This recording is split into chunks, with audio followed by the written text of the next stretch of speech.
luxury jumps on a Boeing jet, leaves behind the family, no regrets. He's got a birthday on your old Shanghai, eyes are on Mrs. Lai, the reason why.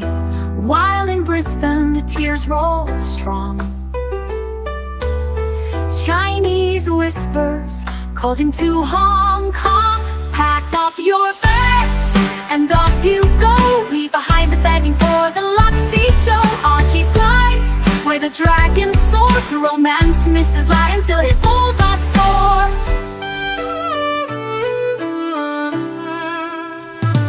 Archie's chasing dreams in the mystic land. Mrs. Lai brings coffee to his hand. Family's calls echo on the phone. He's miles away, lost, but he's not alone. In old Shenzhen's glow, he likes to stray. With Mrs. Lai, they bonk till the light of day. Pack up your bags and off you go. He's not showing up to New York watch show. Archie flies where the dragons soar to romance Mrs. Lai until his balls are sore.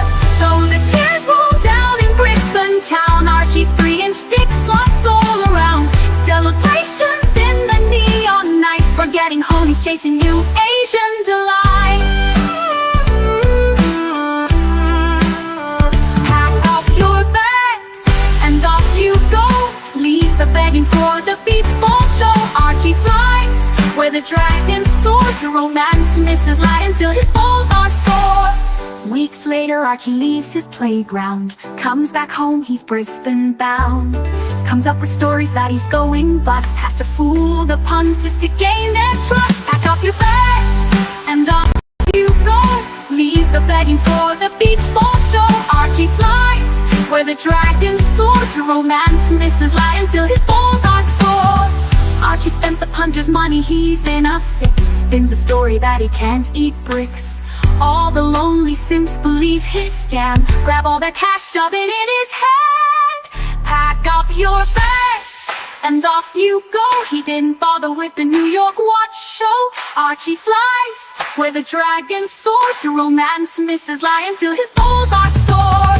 Comes on streams, he cries poor again. His mate Tan gives him $5 grand, maybe 10. Archie thinks he's a big swing dick, cause the punters fall for his gypsy shtick. Pack up your bags and off you go. Didn't bother with the New York watch show. Archie flies where the dragons soar to romance Mrs. Lai until his balls are sore.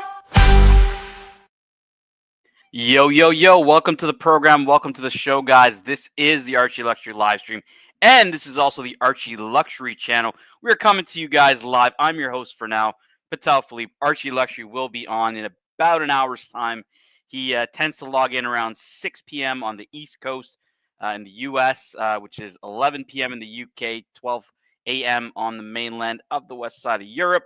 But yeah, I'll be doing some watch talk for kind of like the pre-show, we call it, about an hour, hour and a half of watch talk for you guys. I have a cool topic actually brought up by one of our punters yesterday, asking, you know what, good topic. I think it was Joseph D yesterday. Joseph D, if you're listening, shout out to you. He said, you know, a good show would be, what is your guilty pleasure watch? So we're going to get into that. Yesterday we did the topic of the shitter to winner watch. And when I mean shitter, I didn't mean like, you know, a low end watch, but really a watch that was unpopular in the past that gained some level of popularity. It doesn't have to be a hyped watch today, but a piece that you think that, and there's lots of them, right? A couple actually, it's funny when I hopped off the show yesterday, I'm like, oh fuck, I didn't, you know, I didn't get to all the watches I was thinking in my mind, just because obviously there was a lot of, you know, there's a lot of contribution from the chat. I appreciate that. Obviously, you know, the folks in the chat, they drive the show, especially when I'm on. I try to interact with the chat, talk about watch topics that you guys have. You know, super chats are welcome. They're appreciated. It keeps, you know, keeps the lights on here in the Archieverse. But, you know, obviously I will be pulling up non-super chats as well, because I do appreciate the viewership. I know it's a little early for folks, you know, for the folks in the UK and Europe, I think it's okay. It's about what, almost 10 o'clock, 10 p.m. in the UK. And I know you guys watch this show pretty late. Like, that's why I have a lot of respect for our UK viewers, because I travel to the UK often enough for work. And yeah, I mean, I want to watch an Archie show after, you know, after dinner or whatever. And, you know, it's just on pretty late, like it's around 11 p.m. For those in the UK. So shout out to the folks in the UK and Europe that do watch our show regularly. You guys are great. I'm going to say hi to everybody in the chat who joined us so far. We got Night Diver. says, when can we get a car talk stream? You know what, Night Diver, the car talk's it's a bit of a polarizing topic in the Archieverse. There's some of us that love cars and watches, and there's some of us that just love watches and don't give a fuck about cars, or even cars annoy the watch people because it distracts from the watch talk. So if we do, if we do get to a car stream, I would say, Night Diver, it would be we'd probably do it on the dungeon, I would say, or I try to tend to do watch talk or car talk with Archie towards the tail end of his show, maybe the last 20 minutes or 15 minutes where nobody really gives a fuck at that point. So I might ask him some car questions, but it's a bit toxic. It's a bit toxic here in the Archieverse talking cars. We got BC reminding us that it is pure shit, not only on the Archie Luxury live stream, but also on the Archie Luxury channel. So for those that don't know, over the past probably month or two, Archie, when we do these live streams, we simulcast on 2 channels. We simulcast on the Archie Luxury live stream, all one word, channel. That's really where our core live stream viewers, view the show. They've probably been noticing the numbers, maybe are not at 150 because of what they're used to seeing. And the reason for that is that, there are a number of folks that watch on the other channel, the Archie Luxury channel. So, our viewership is on both channels, and people get to view it wherever they want. We've obviously met some new panelists from doing this process of simulcasting. I know that there was a bit of criticism at the start around, well, why would you split the viewers? Well, the reason for that is that Archie has, 70,000 plus organic subs on his main channel, the Archie Luxury channel. And guys like, Terry and I believe Roy, they watched that channel and they clicked that link and they've hopped on, and now they've joined us, as part of the kind of live stream family here. So really happy that we're doing that. I know that it can get a little confusing, especially if you're sub to both channels. But I would say that if you love the chat, if you want to partake in the chat, go to the Archie Luxury live stream channel. That's where over 100 people watch the show every night. And if you just want a bit of a quieter scene or talk to some of the OGs that may not be around, that may not follow all the live streams, you can watch it on the Archie Luxury channel. I'm simulcasting right now on both, so check out both. But yeah, I think it's been a great idea for us. It's brought in a lot of new people. And I think it's it's kind of where we're going moving forward. We got Danny Perfect in the chat. It honestly like one flew over the cuckoo's nest. Now, all right. We got Rich Mitch. Nice to see Rich Mitch.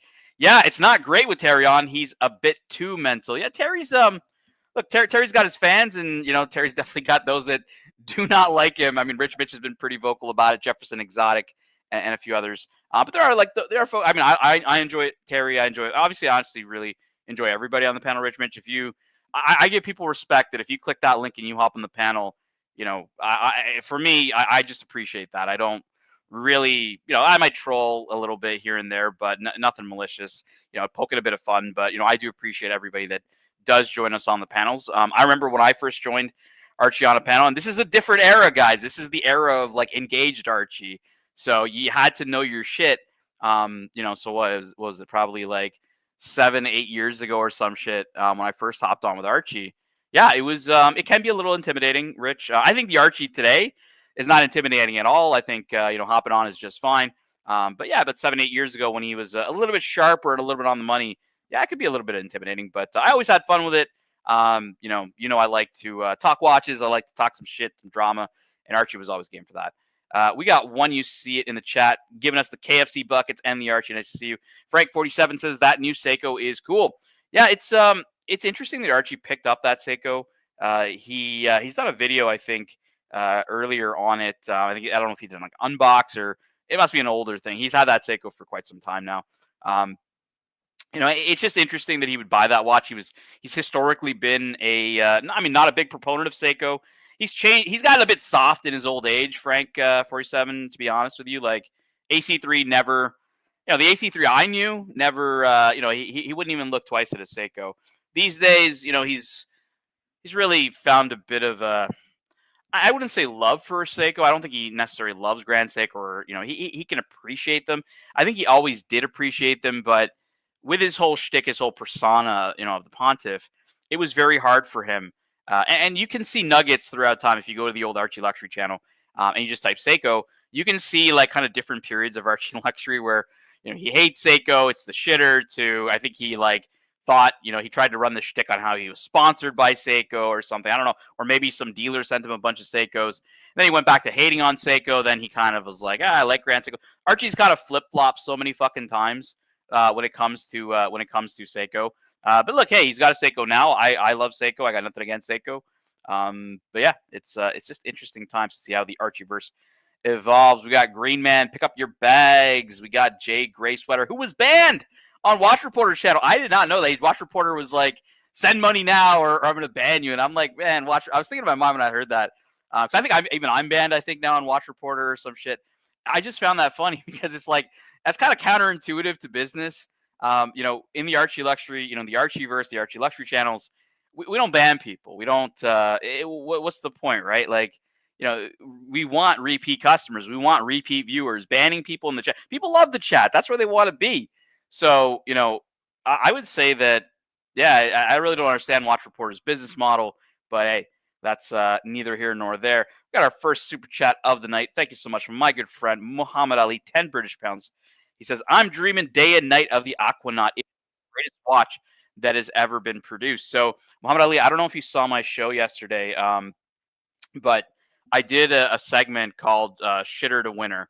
And the Aquanaut actually came up as one of the watches that was and when I mean shitter, I mean unpopular. I kind of told the story that when I bought my Nautilus in 2016, I did what everybody else does. I went on the forums. There was no live streaming on YouTube at the time. You could probably contact Archie via a paid review. You knew that guy would never respond to an email. So I stuck to the forums, primarily probably Rolex forums in the Patek Philippe section. And yeah, I was like, what's a good, which Patek Philippe should I buy as the first, Patek Philippe? And it was like Nautilus, no different than it is today, Muhammad Ali, but it was like the hype was not 2x, 3x, price of the watch. It was like, I think I bought mine for like 26 or 20, like either 25 and a half to like 26 or 26, something like that, when the watch was probably retailing at like 24. So you're talking like, 10% type of a thing over retail. Nothing crazy. It was still selling over retail, but and that was unheard of really at that time. Not really unheard of, but like it was more rare at that time to sell over retail because you can walk into the dealer and get, Submariner for a 30% discount at that time. So back then, I obviously was also looking at the Aquanaut. It was cheaper than the Nautilus. And I kind of said, hey, well, what about the Aquanaut? And everyone's like, nah, whoa. That is the poor man's Nautilus. Do not buy the Aquanaut. And I kind of even started thinking in my mind, like, yeah, do I really want to spend that much money on, just on a rubber bracelet? Like, fuck. It's not like it's wild to think that today, Muhammad Ali. I said like yesterday, it was just with the advent of Oyster Flex and how popular Oyster Flex is, it's really normalized rubber into the luxury segment, which I mean, even to today, it makes me just feel a little uneasy paying that much money for rubber. And so, I do I like the Aquanaut? Absolutely. I think it's a cool watch. I think, especially, I know your attire. I know the way you dress, and I think it would go really well with your attire and whatnot. But yeah, it was a different time back then, and so it wasn't always the hype piece. Like you won't hear people say today that the Aquanaut is the poor man's Nautilus, or if someone does say it, they're really in the minority. Like the Aquanaut's really considered a very strong piece on its own today. Obviously popularized by many celebrities, including the Beatles, that wear the Aquanaut. Bear Clooney says that's the watch he probably wears the most regularly, and he loves it. And it actually looks really good on his wrist. I think the Aquanaut for him was the right choice. I think I just can't see the Nautilus really looking that great on Bear. I think the Aquanaut, it gives it a cool vibe, right? Like, with that rubber. So there's kind of the ups and downs, right? I like the rubber. It's cool. It's in vogue right now. There's a part of me that just can't justify spending the money. But, I think for you, it's a great watch. And I do, I do hope you do get that watch, in a very short period of time. We got Ducky was the man in the Archieverse. Man, I think is a man, maybe a woman, but I'm going with man in the Archieverse that was hazed for buying a Lange back in the day, and tell in the chat that he bought a Lange. And it's funny because again, it's wild to think that today, Ducky, that I don't think you would get hazed as much for buying a Lange today as you did back in the day. But I was around back then. I used to call it a Lange in depreciation. Like I told people, I say, you know, if you're about value retention, stay the fuck away from Lange at retail. You could get Lange ones for in the teens back then, you know, and it does rub me the wrong way. It's why the Lange one for me is not a watch I'm going to consider. I think for the money, I'd probably buy a Patek Philippe. You know, they're in the mid 20s, low 30s, depending if you get the moon phase version or what have you. And I love the moon phase. I think, you know, moon phase with the black dial is amazing on the Lange one, but like it's just gotten kind of too pricey. And that was always the benefit of Lange, I would say, Ducky, was and similarly with Grand Seiko was, you know, you're getting a lot of value for the money. Um, does Lange produce a great product? Absolutely. So does Grand Seiko. But for me, when I always think about, you know, buying a watch, I think of opportunity cost, right? If I've got 60 grand, if I've got 100 grand, what else can I buy with that 100 grand? And, you know, I just end up moving away from Lange at that point. I'd say the only Lange that really interests me right now is the Datograph. But you know, it's a bit of a tricky one for me on Lange, I'd say. We got Sam in the chat. Nice to see you, Sam. Thank you for joining us. We got Mike the Mistake who says Bears is nice. Yeah, I agree, man. I like Bears watch. I think it's great. Jay Gray says he didn't ban me. He threatened to. I think I'm banned. What's going on, Hippo Lord? Nice to see you. We got Night Diver who says Seiko has more history than most brands. Yeah, they do.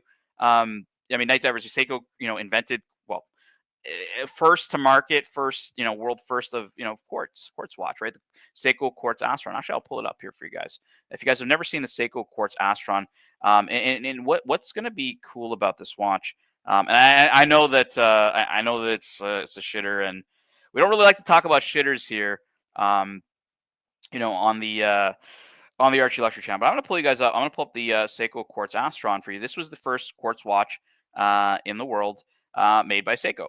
And what's cool about this watch is with the quartz Astron, you can see here it's in a gold case. Like the first quartz watch made was in a gold case. Like that kind of like, it's wild to think today that like they looked at quartz back then when it was invented or when it first came to market as a, you know, a luxury or it should be in a luxury watch. It wasn't considered cheap. And that's where, you know, why Seiko released it in a gold watch.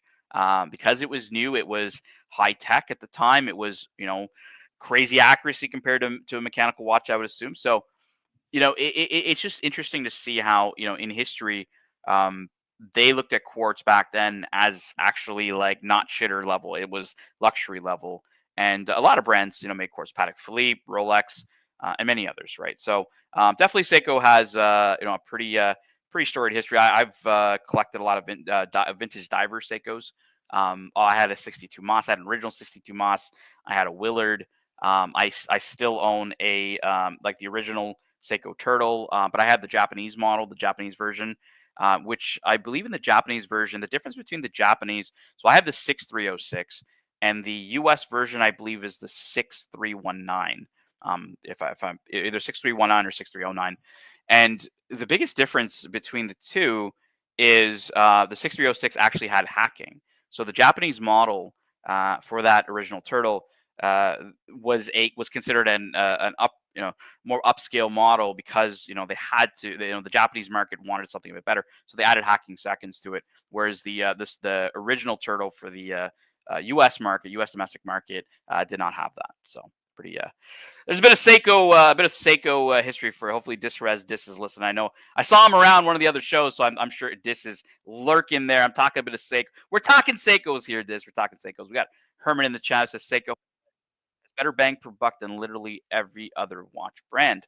Yeah, you could say that, you know, to certain extents, Herman.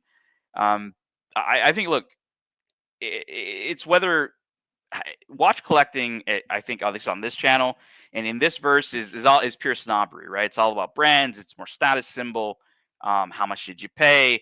Do you have something exclusive? Do you have something that other people don't have, right? Like it's a, you know, kind of keeping up with the Joneses type of you know, environment or playing field, right? But yeah, I mean, I think if you get past that, you know, Herman, if you get past, you know, the snobbery, if you are content with what you have, and I've gotten myself that, but I've owned a lot of high pieces. I still own a lot of high pieces. You know, I have a Pepsi, I have a Hulk. You know, I've owned Nautilus, I've owned Rolex, I've owned all that shit. And they're cool, right? But I think I think after a while, especially with watch collecting, you kind of just you start buying what you like. Your tastes evolve. You care less about what others think because you've had it all, right? Like it's been there, but it's like a been there, done that scenario, Herman. So yeah, I mean, and that's where you gravitate to like brands like Seiko, where they have a wide, depth, a big depth, in the collection, especially if you look at vintage. If you're willing to buy, the entire catalog and go all the way to vintage, yeah, I mean, like, Seiko to me is like Rolex in that sense. Like Rolex has a very, very deep vintage catalog with a lot of variety and something for everybody, right? So I always love collecting vintage Seikos. If you ever do want to talk collecting vintage Seikos with me, let me know because I do like that. I haven't done it for a while, but it was always fun. Goldfish, is it possible to buy a Daytona at MSRP? When is it going to be possible? Honestly, Goldfish, even prior to the boom, it wasn't really possible. Like back in 2015, 2016, you couldn't buy a Daytona, like just, they weren't sitting in cases. They're, that watch is not heavily produced by Rolex at any point in time. So yeah, I mean, I don't think even in the near future, you're going to see that. Similarly to that story told you about the Nautilus, right? Like that was selling over, even though it was only 10%, but back then 10% was, a lot over retail compared to other watches that simply, that simply just didn't, most of them were selling under retail, like on a discount, like for example, the sub. Sam AP says, I love the Aquanaut 5167. Oh shit, I'm getting far behind on the chat here. Let me make sure I'm not missing anything here. All right, I'm not too far behind. I love the Aquanaut 5167. Yeah, it's a cool piece, man. I got nothing against it. It was in that shitter to winner story. I'm going to talk about another one before I get into guilty pleasure watches. Thank you to Watch Nicholas for sending us the link. We got Uzi's Playhouse in the chat. Uzi, I actually brought this one up. This isn't the 5711 like you're looking at. This is CB's watch. This is the 5712. So more of a complex. I actually preferred the 5711. That's the one I had. I had the blue dial and the steel. But yeah, like I'm not, I like I don't like the 5712 really in steel. I do like it in rose gold. And don't know, Uzi is seeking a rose gold 5711. Come on, Roy. How's it going? Good, man. Good. Just doing a bit of a pre-stream for Archie. Getting the crowd warmed up here. No, I wanted to give a little bit of input because I have some experience, especially going back to the financial crisis, and because that's when I got into watches. And you were talking about the Daytona there, and it never really being available, which is true. Even in the depths of the financial crisis, you were never going to see one in a case, and that was no accident. That was directive from Rolex themselves to the authorized dealers. They were not to ever put a steel Daytona in the case. I had a friend whose family owned one of the largest authorized watch dealers, who was also a Rolex AD and did boutiques and stuff in the country. And their directive was, they had 30 in the safe. And they were told, okay, slowly call your best customers saying you just got one in. Yep. Yep. So the Zenith ones were low production, but the second that the quote Rolex in-house movement came, it was always in excess of them in the safe. Yeah. For me, it was, I kind of tell everyone's the Daytona is always one everyone gravitates to. Or like, when's it going to be at retail? It's just, I just tell people just give up on that dream for now. Like I can't see that in the near future, even in the distant future, Roy. I just can't see it. If it didn't happen during the financial crisis, like if it didn't happen sometime between 2009 and 2013, it wasn't going to happen.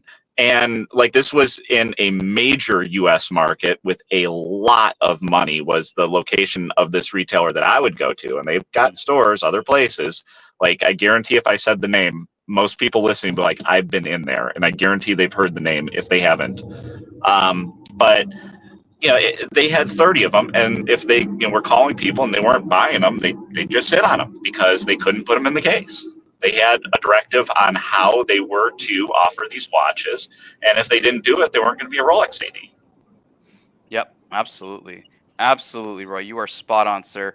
We're going to rewind a little bit, Roy. One of the watches we didn't get to yesterday was, shitter to winner, Air-King. Like I can remember, so we're talking that era, right? Like if you're talking the financial crisis, 2008 to like around the 20. You could the Air-King was a 34 mil watch back then. I remember it was a 30. It was like nobody wanted it. It's the small size. It was entry level, but it was now, basically a 34 mil OP. I mean, that's what the Air-King was. Yeah, like no date. Like it was, it was funny because when I bought a watch, I was buying a Datejust 2. I think it was like 20. I'm talking like 2011, 2012.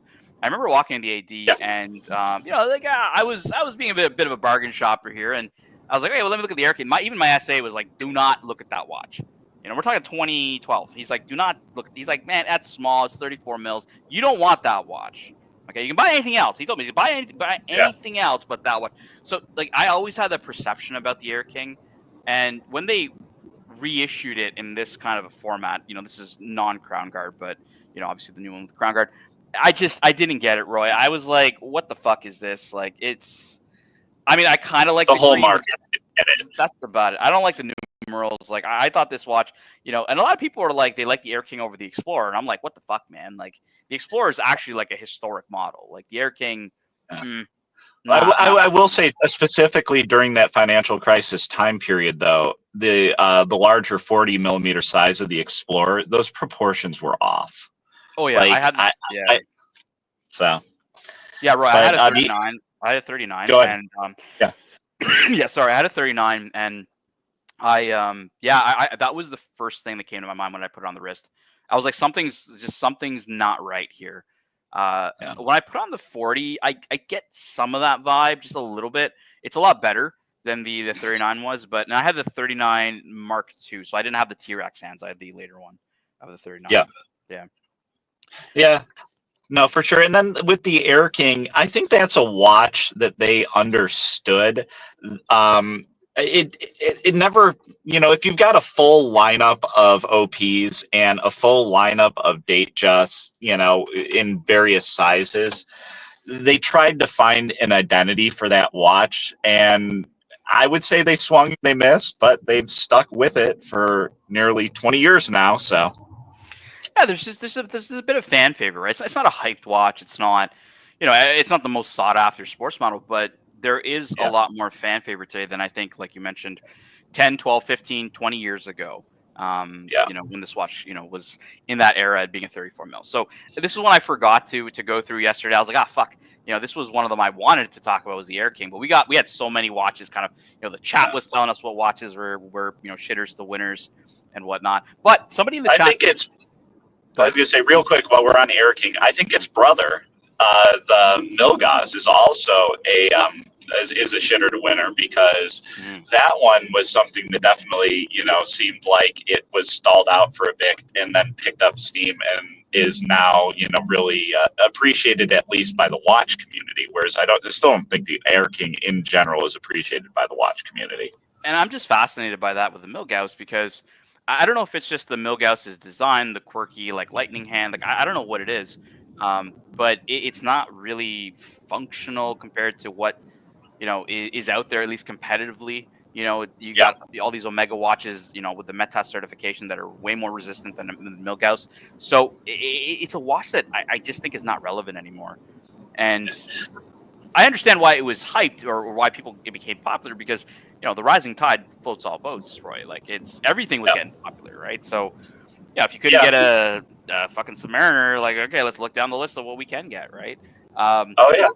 Mike the Mistake. I'm not gonna go after the OP. I think I went after the OP yesterday, so we kind of did the shitter. Now the difference in the OP though, Mike the Mistake, is like when those new colors, the really vibrant colors came out with the Oyster Perpetual. I mean, that set it into actual hype territory. Which honestly, I don't know for you, like what was going through your mind when when the Tiffany's and everyone was like, I was like mind boggled with people chasing after Oyster Perpetuals. What about you, man?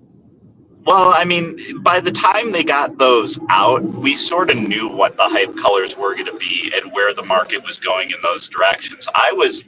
I've been really happy to see Rolex, in my opinion, return to its roots because you go back to the 70s and 80s, they always had funky colors, especially in the Day-Date line and then on some of the Datejust, and they did the ton of different stone dials. They did wood dials. So Rolex was a much more fun company before the financial crisis, and they became kind of austere in that time period. And it just seemed like now, a decade after the crisis, they were kind of returning to how they were prior to it. Because also in the early 2000s, you had the Daytona Beach models. You had the strap-clad, colorful day dates. And so even in the 2000s, they were still doing that stuff, but it was like, man, they went safe when everything crashed. Did you like the beach models? I love the beach models personally. You know, the lizard box they had with it. Those are really cool, man.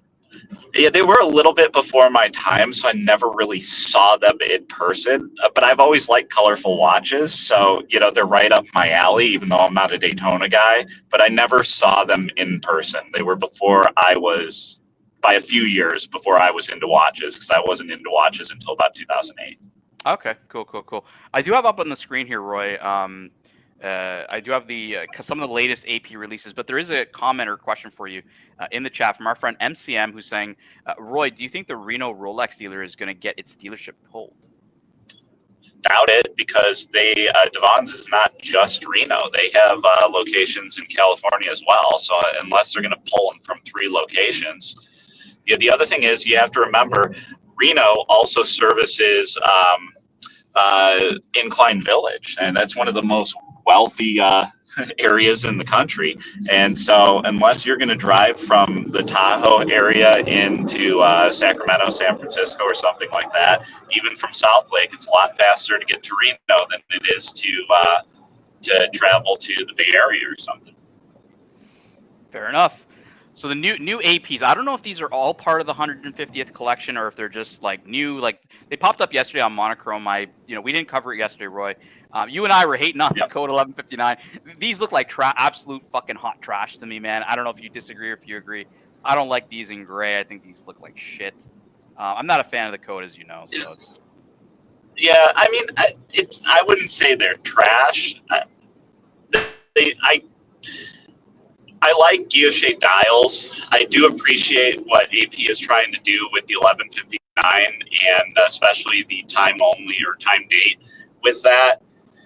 There is a market for that sort of slate gray with blue accents, that kind of austere look. You know, Patek did it on the annual calendar regulator in white gold when they released it. So, I mean, there's a market for it. It's not me, but there's a market for it. Well, I mean, I've owned slate gray dials. I actually own one right now. With the World Time, the 5230, it has a gray, kind of a slate gray, inner part of the dial that's guillocheed. But yeah, I mean, I've owned an annual calendar with a slate gray. I like slate gray, but in these watches, they just, I mean, the gray looks just very monotone. It's just not exciting. I mean, I don't know if this is part of the 150th anniversary release. I sure hope it's not, because I just don't see a lot in here. Yeah, it's one of those things, like maybe if you can never know, like if you played with the gray, like you made it maybe a little bit darker, a little bit lighter, played with the blue, its saturation, its brightness, its darkness, the details on especially a dial, if you tweak it a little bit, you can turn something that's kind of blah into a real winner or a disaster. So they might have just missed the mark ever so much. We got an interesting comment from Herman, because I've seen Rolexes at Costco, Herman, so it's that's why I pulled this up, because it was interesting. He writes, they had a ceramic Daytona for sale at Costco many years ago. Retail price, I shit you not. I think there was some kind of a lawsuit, Roy. Did you hear about this, where Rolex was like suing Costco for selling their watches and stuff like that? Like, it was a while ago. I mean, it wouldn't surprise me. I mean, you can file a complaint against a ham sandwich for existing, as the saying goes. It doesn't mean it went anywhere. Costco, and as long as they were marketing them as pre-owned, because they were, I don't see how, Rolex would have a leg to stand on. I think that's summary dismissal right there. We've got our second watch up here, Roy. This is the Code 1159 Flying Tourbillon. We got diamonds. This is an Uzi special. We got diamonds on the lugs. Let me try to get us a better photo. I don't like this either. I don't like you got you got diamonds on the I've crown. never been a diamond lugs guy. I don't like the diamond lugs. You don't like the diamond lugs? I don't like it when Rolex does it. I don't know. And look at this. It's got diamonds on the crown too. This is I don't like the diamond. You don't like diamonds? Yeah, I like a cap. But yeah, that's weird. Yeah, I don't know, man. This is another for me a swing and a miss from AP. Oh, you got it's diamonds on the mid case as well. Very cool, very cool. Definitely just like a lady because watch. Because of the construction of that case, I'll give it to him. I actually think the mid is a nice touch just because of this. You're breaking up, Roy. You're breaking up. Sorry, I was going to say the diamonds on the case I'll give to them because of the specific nature of the code case. I kind of like that. I honestly feel it actually makes it a bit more feminine. I don't know if this is a, if it's because it's a 38. I think this one's. Oh, definitely. Yeah, I think this is a 38. So I think they're marketing this as a midsize. So obviously, for men or women, yeah. But definitely gets more of a feminine vibe for me here. It's not really my cup of tea. I'll just show the. Here, I'm gonna hop off for 5 minutes until I get through this next part of the pass. Otherwise, that breaking up is just gonna get worse. Yeah, no worries, Roy. You're welcome on anytime, man. Take your time.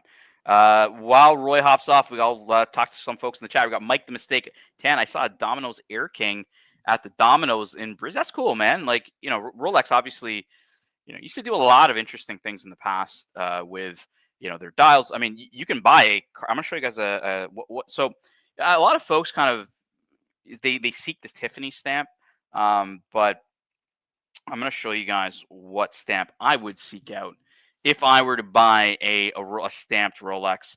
Let's pull this up from Ho Dinky. I would get myself. See if I can find an actual picture of a watch and not just. Yeah, I don't really have great pictures, but all right. Let me just pull this one up here for you guys from Ho Dinky. The Cartier stamp. So Rolex, Cartier retailers, or some Cartier retailers were able to sell Rolexes as authorized dealers, you could say, with the Cartier stamp. So quite rare. For me, if I were to get a stamped Rolex, I'd be going for Cartier. But obviously, there's tons of them out. There's tons of variations. You got Comexes, you got Tiffany's, you've got these Domino's ones, you got the Kanjar from the Middle East, you've got a whole bunch of different, logos that Rolex put on those watches, right? I don't see them doing it today. I think the more modern stuff that I've seen Rolex, I'll show you guys one Rolex that is, something that actually really surprised me that it was OEM was, these military Rolexes. So this one is the attack helicopter. I'm going to pull it up on the screen. Just give me a second here. So this is it looks like a standard Explorer 2. Pretty cool. Obviously a modern Explorer 2. But on the back is, the engraving of the UK attack helicopter force. I'm going to make this a bit bigger for you guys. You see the Union Jack. You see the attack helicopter. There's obviously some inscription that's related to, the military service that servicemen. You had to be part of certain regiments to buy these watches.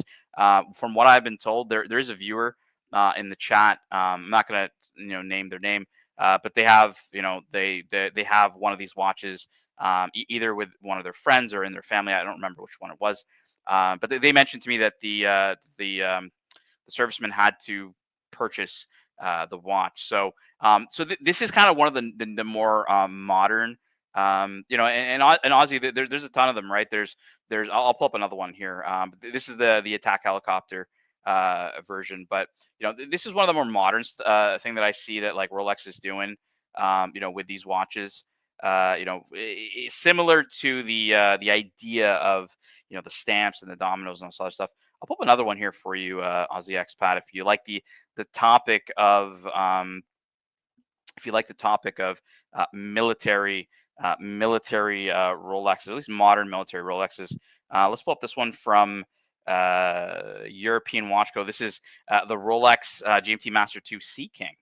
So you see here on the back, the engraving. Again, these are all OEM from Rolex. These are not Archie. you know, when I showed him these watches, Archie thought that they were, you know, Archie thought that they were like fake. He was like, oh, they're aftermarket. Somebody engraved these. These aren't from Rolex.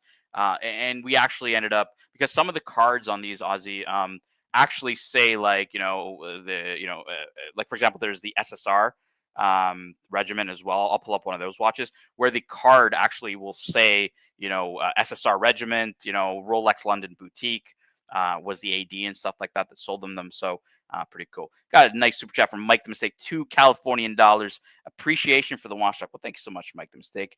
Hopefully I'm being a little entertaining with you guys today, but this is the Rolex Sea-King, obviously a modern GMT Master 2 black on an oyster.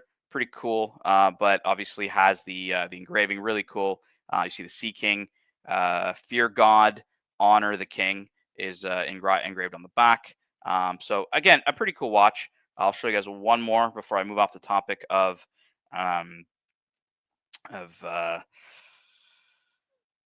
military watches. But let me look up the Rolex SAS. All right, let's actually go to our friend Jake Ehrlich's website. Jake Ehrlich's website is the Rolex magazine. He is a friend of the channel. So this is the SAS. I think this is a Submariner.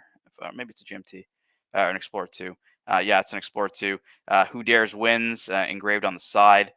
So again, modern Rolex Explorer 2.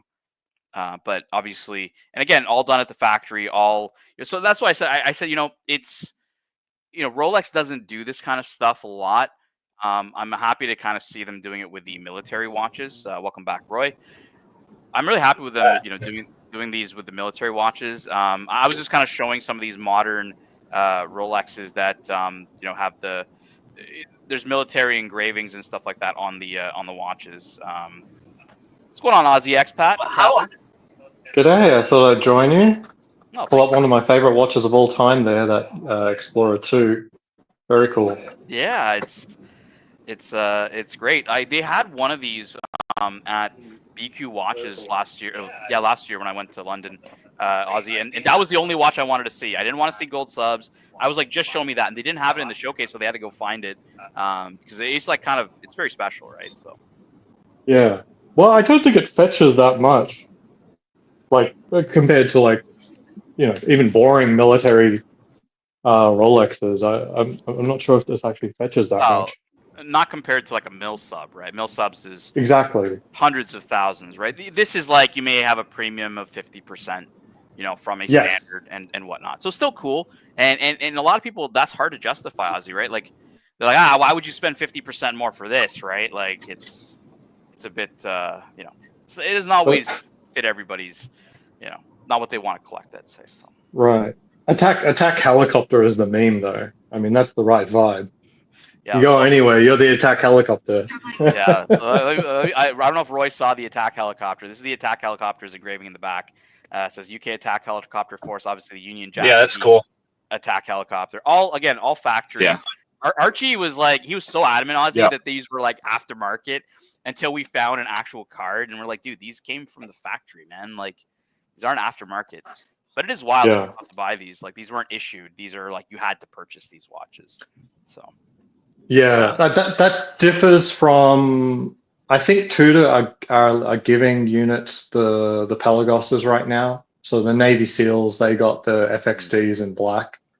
But I think they're still rolling out, so it's interesting. Yeah, it's you know, it's interesting, Ozzy. There was an I don't know if you ever follow a guy on Instagram, Watches of Espionage. Have you ever seen that? Yeah, absolutely. Yeah. So he posted about these watches, and he started talking about stolen valor. And I got into the comments. I was like, what the fuck are you talking about? Like, what, people are not allowed to collect them? Because his idea was, if you weren't a serviceman, servicewoman, whatever, you shouldn't own this watch. And I was like, well, at what point does that stop, right? Like, am I not allowed to, like, own a, you know, if a Roman, can I not buy an antique Roman soldier's sword, right? Is that stolen valor too? At what point, like, you know, does it not become stolen valor? I thought that was absolute bullshit. He didn't respond. I think Go ahead. They say talk to the service member that's trying to sell it. Tell them that they should get like 50% less for their watch because you can only sell it to other service members. And then what's that market even, especially if it's a Navy SEAL one? You're gonna have to find a Navy SEAL that lost theirs. I think it's just a sad part of the story, right? Where a serviceman or servicewoman had to sell this for whatever reason. But again, like I don't judge people, right? Like I think maybe this they're is not a more. watch person. It might not have mattered to them. So I think there's a big distinction between Americans and Europeans on this front. Mhm.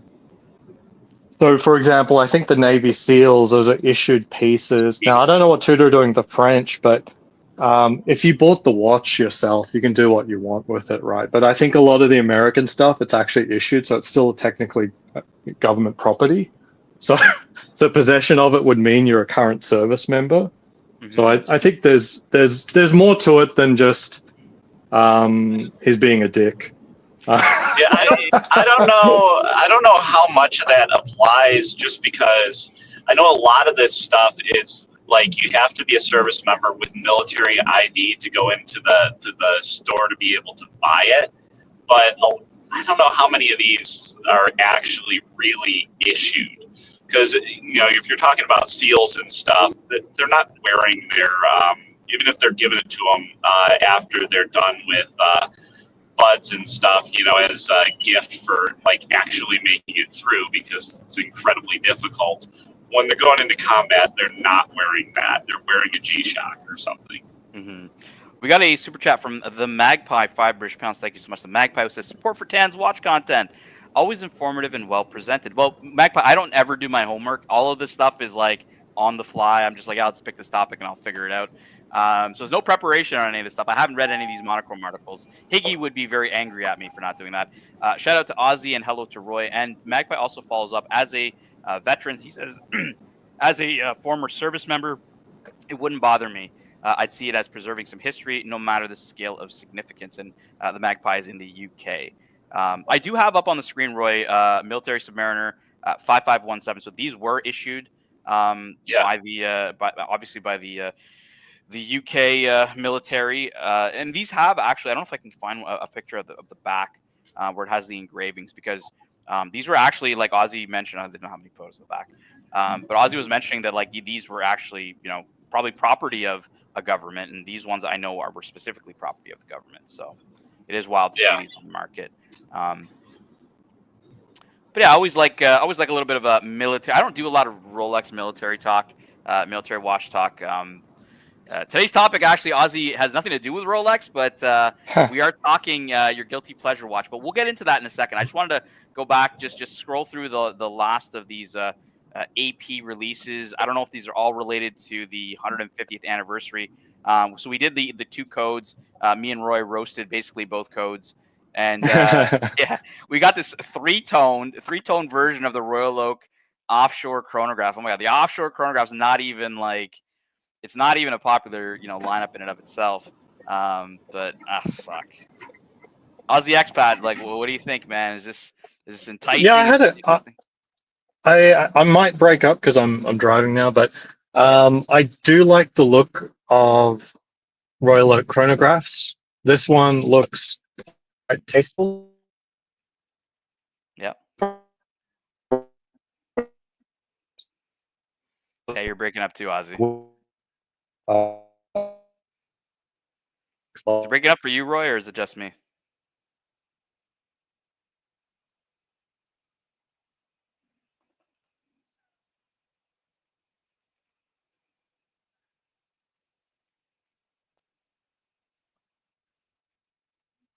Hello, dead air. Hello, anybody? Yeah, Nobody? I'm back, I think. All right, I there think we go. I'm I was back, like, maybe. It's breaking up for everybody. It's breaking up. We got 2 guys in the car, Mr. Yeah. X. I'm at home, so I'm chilling. I was like, is that me? I had to like listen. Yeah, Roy dropped off. I was listening to a video. I'm like, is that me? He's like, everyone's gone. Everyone's gone. We're back, Rich Mitch. We're back. We're back. I'm mostly like stress testing my setup for Geneva. So I got to get it. I got the phone, got the right headphones now, and now it's like, will 5G radio actually work, and will this still actually work? So I hope it's working. Nah, I think you're gonna be fine, man. I think it's Ozzy. I'm super excited, man. I think it's gonna be just a great time, good people. Like you're coming with us to the FP Journe restaurant, right? I'm leaving that afternoon, so I missed the restaurant. Yeah. But I think my wallet will not be crying due to that. Thankfully, I just look, everybody. Yeah, for me, Ozzy, restaurant. yeah, I'm excited for the FP Journe restaurant. I think it's gonna be cool. I heard that the waiters and waitresses wear FP Journes, so that'll be a bit of a novelty, I'd say. But that's outrageous. That is outrageous. I just want to see Archie's reaction to that because I don't think he knows that. And so I'm gonna ask him. I'm like, well, what's that waiter wearing? And Archie's gonna be like, oh, I don't know, some kind of a dress watch, and he's gonna see it on everybody, and he's gonna be like, what the heck? Like, where am I? That like we're all getting flexed on. Yeah, he's definitely gonna get flexed on for sure. Rich Mitch says, I don't think the Royal Oak suits a busy dial. I like them nice and simple. That's a tough one, Rich, because the Royal Oak offshore chronograph is I mean, I like the navy themes. Yeah, I just don't like this one. I'm not a big fan of this colorway. Honestly, I'm not a big green fan, to be honest with you. But hey, like some other people. Ozzy says he doesn't mind it. Roy's back. I don't know, Roy, if you can see it, if you like this or if you hate it, you let us know. Yeah, it's okay. I mean, it's one of those things. Like greens and reds for me, I think could be super cool, but it's highly individualized to the watch and the particular tone chosen. For me, this is a pass. It's a pass. I want to show you guys something interesting. So, if you're not familiar with Royal Oaks, and if you are, maybe this is just obviously just noob shit, but if you're not familiar with Royal Oaks, the screws, if you see the screws here on the bezel, they're actually, there's actually positions where they follow the, kind of around the bezel like this, and you can see how the screws are screwed in a certain way. If you ever go back and watch one of Archie's old videos of him buying a Royal Oak, the screws are all like fucked up. Like this screw would be like, and it's like he doesn't even recognize it when he's doing the video. And that's the case. Terry, hop on, man. We're talking wristwatches, Terry. Archie's going to be on in about 30 minutes. If you have some questions for Archie, but Terry, you are welcome on the panel with us as always. Well, those screws, my understanding is that all of those get replaced every single time the watch is serviced, and they're all gold, and they all have AP markup. So it means minimum servicing is insane. Oh yeah. Yeah, if you have a platinum Royal Oak or offshore, you can really see the tonal difference. I think even more so than on a steel one. So you've got this one here. This is another new one. AP Royal Oak offshore chronograph, 42 mils, black ceramic with a mega tapisserie. So mega meaning like obviously the squares are a lot bigger on the mega tapisserie here. Again, not tapisserie. Yeah, not really my cup of tea either. But I don't know, Ozzy, you like this one in the black on black, the murdered out colorway? I do. My friend recently got an AP Royal Oak Chrono in black ceramic, and it's just black on black on black. Yep. I think that's my favorite piece, and this is pretty close, but different. So the only thing I don't like is the pushes. I really appreciate the pushes looking like super industrial, and having these just round pushes, it looks like it came from a different watch. True. I think the coolest part about the ones that are in all ceramic is that those details of the finishing are just going to remain. All right, so this one's actually labeled as the 150th anniversary titanium BMG AP Royal Oak perpetual counter open worked. Okay, so obviously a very interesting looking piece. Apparently this one's still using the old movement, which is I think based on the JLC movement, because they have two new perpetual counters that use the newer movement. I look, this is not a bad looking watch, guys. AP is, they have history in the perpetual counter. They came out with the perpetual counter, I think in like 55 it was, and they were the first. They were the first company to create a perpetual counter wristwatch with a leap year indicator that you see on basically all of them now. So they do have history. I don't mind this one. I think this one looks nice, guys. What do you guys think? I think it's nice. I'm slowly turning away from steel in Royal Oaks in terms of my favor, but this is steel, right? Or I don't know. It's 150th anniversary. I don't think it's steel. Perpetual. So... titanium. The titanium says BMG titanium. So it's gonna be light, Ozzy. It's gonna be light. Yeah, okay, Is it I titanium and especially don't like it. platinum, or is it just all titanium? Because it seems like there's a big difference in the metal colors there.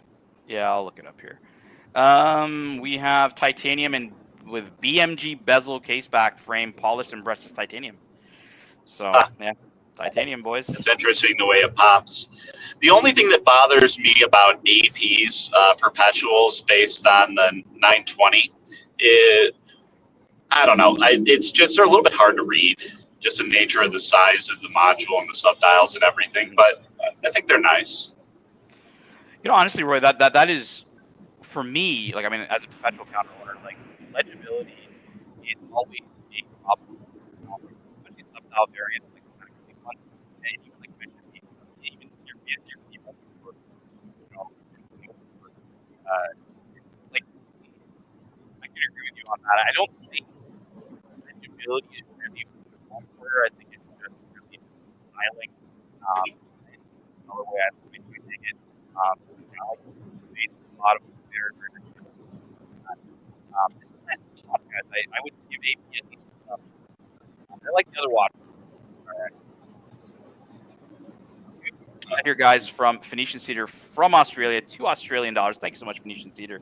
Superb show, Tan, Ozzy, and Roy. Well, thank you so much, Phoenician Cedar, for that. All right, guys, we are. I mean, there's a few more perpetual calendars, but I think this was really the one to look at. So we're gonna talk. Guilty pleasure watches. Okay, so guilty pleasure watches, a watch that you love, you absolutely like. You know, it's you don't want people. It's like a watch that you gotta explain to people on why you have it, because they're like, why that watch? Like, but you just love it, right? So I'm gonna open the floor here. Aussie expat, give me a guilty pleasure watch, something that people know you as the Rolex man. Let's go a little bit off the beaten path, Aussie expat. Maybe he's not here. Roy, I'm gonna pass it to you, Roy. Yes. If you want to start, go for it, Roy. So I did the Spirit, Hublot Spirit Mecha 10 as that last time. I'm trying to think of another watch which I know that I like that's incredibly divisive, but that's the main one for me that I know people would have a problem with, just because of two reasons: Hublot, and then obviously the Spirit case is a copy of Richard Mills' tonneau cases. I have the Mecha 10 here on the screen. Hublot is you know, it's a brand that can cause a lot of controversy, I think, in these watch channels. A lot of people who hate the brand. I agree with you. Obviously, the case looks very similar to Richard Mills' tonneau case. Why do you like this watch, Roy? Like, what would really, you know, what gets? Because of erector set / Meccano, depending on what part of the world you're from, and Okay. I do like shaped cases. You know, Omega Seamaster bullhead right now, and it is incredibly comfortable. Like that watch, the way it like curves and sits on my wrist, it fits perfectly. It's comfortable. The movement is made to look like a toy that I loved as a kid. So, all right.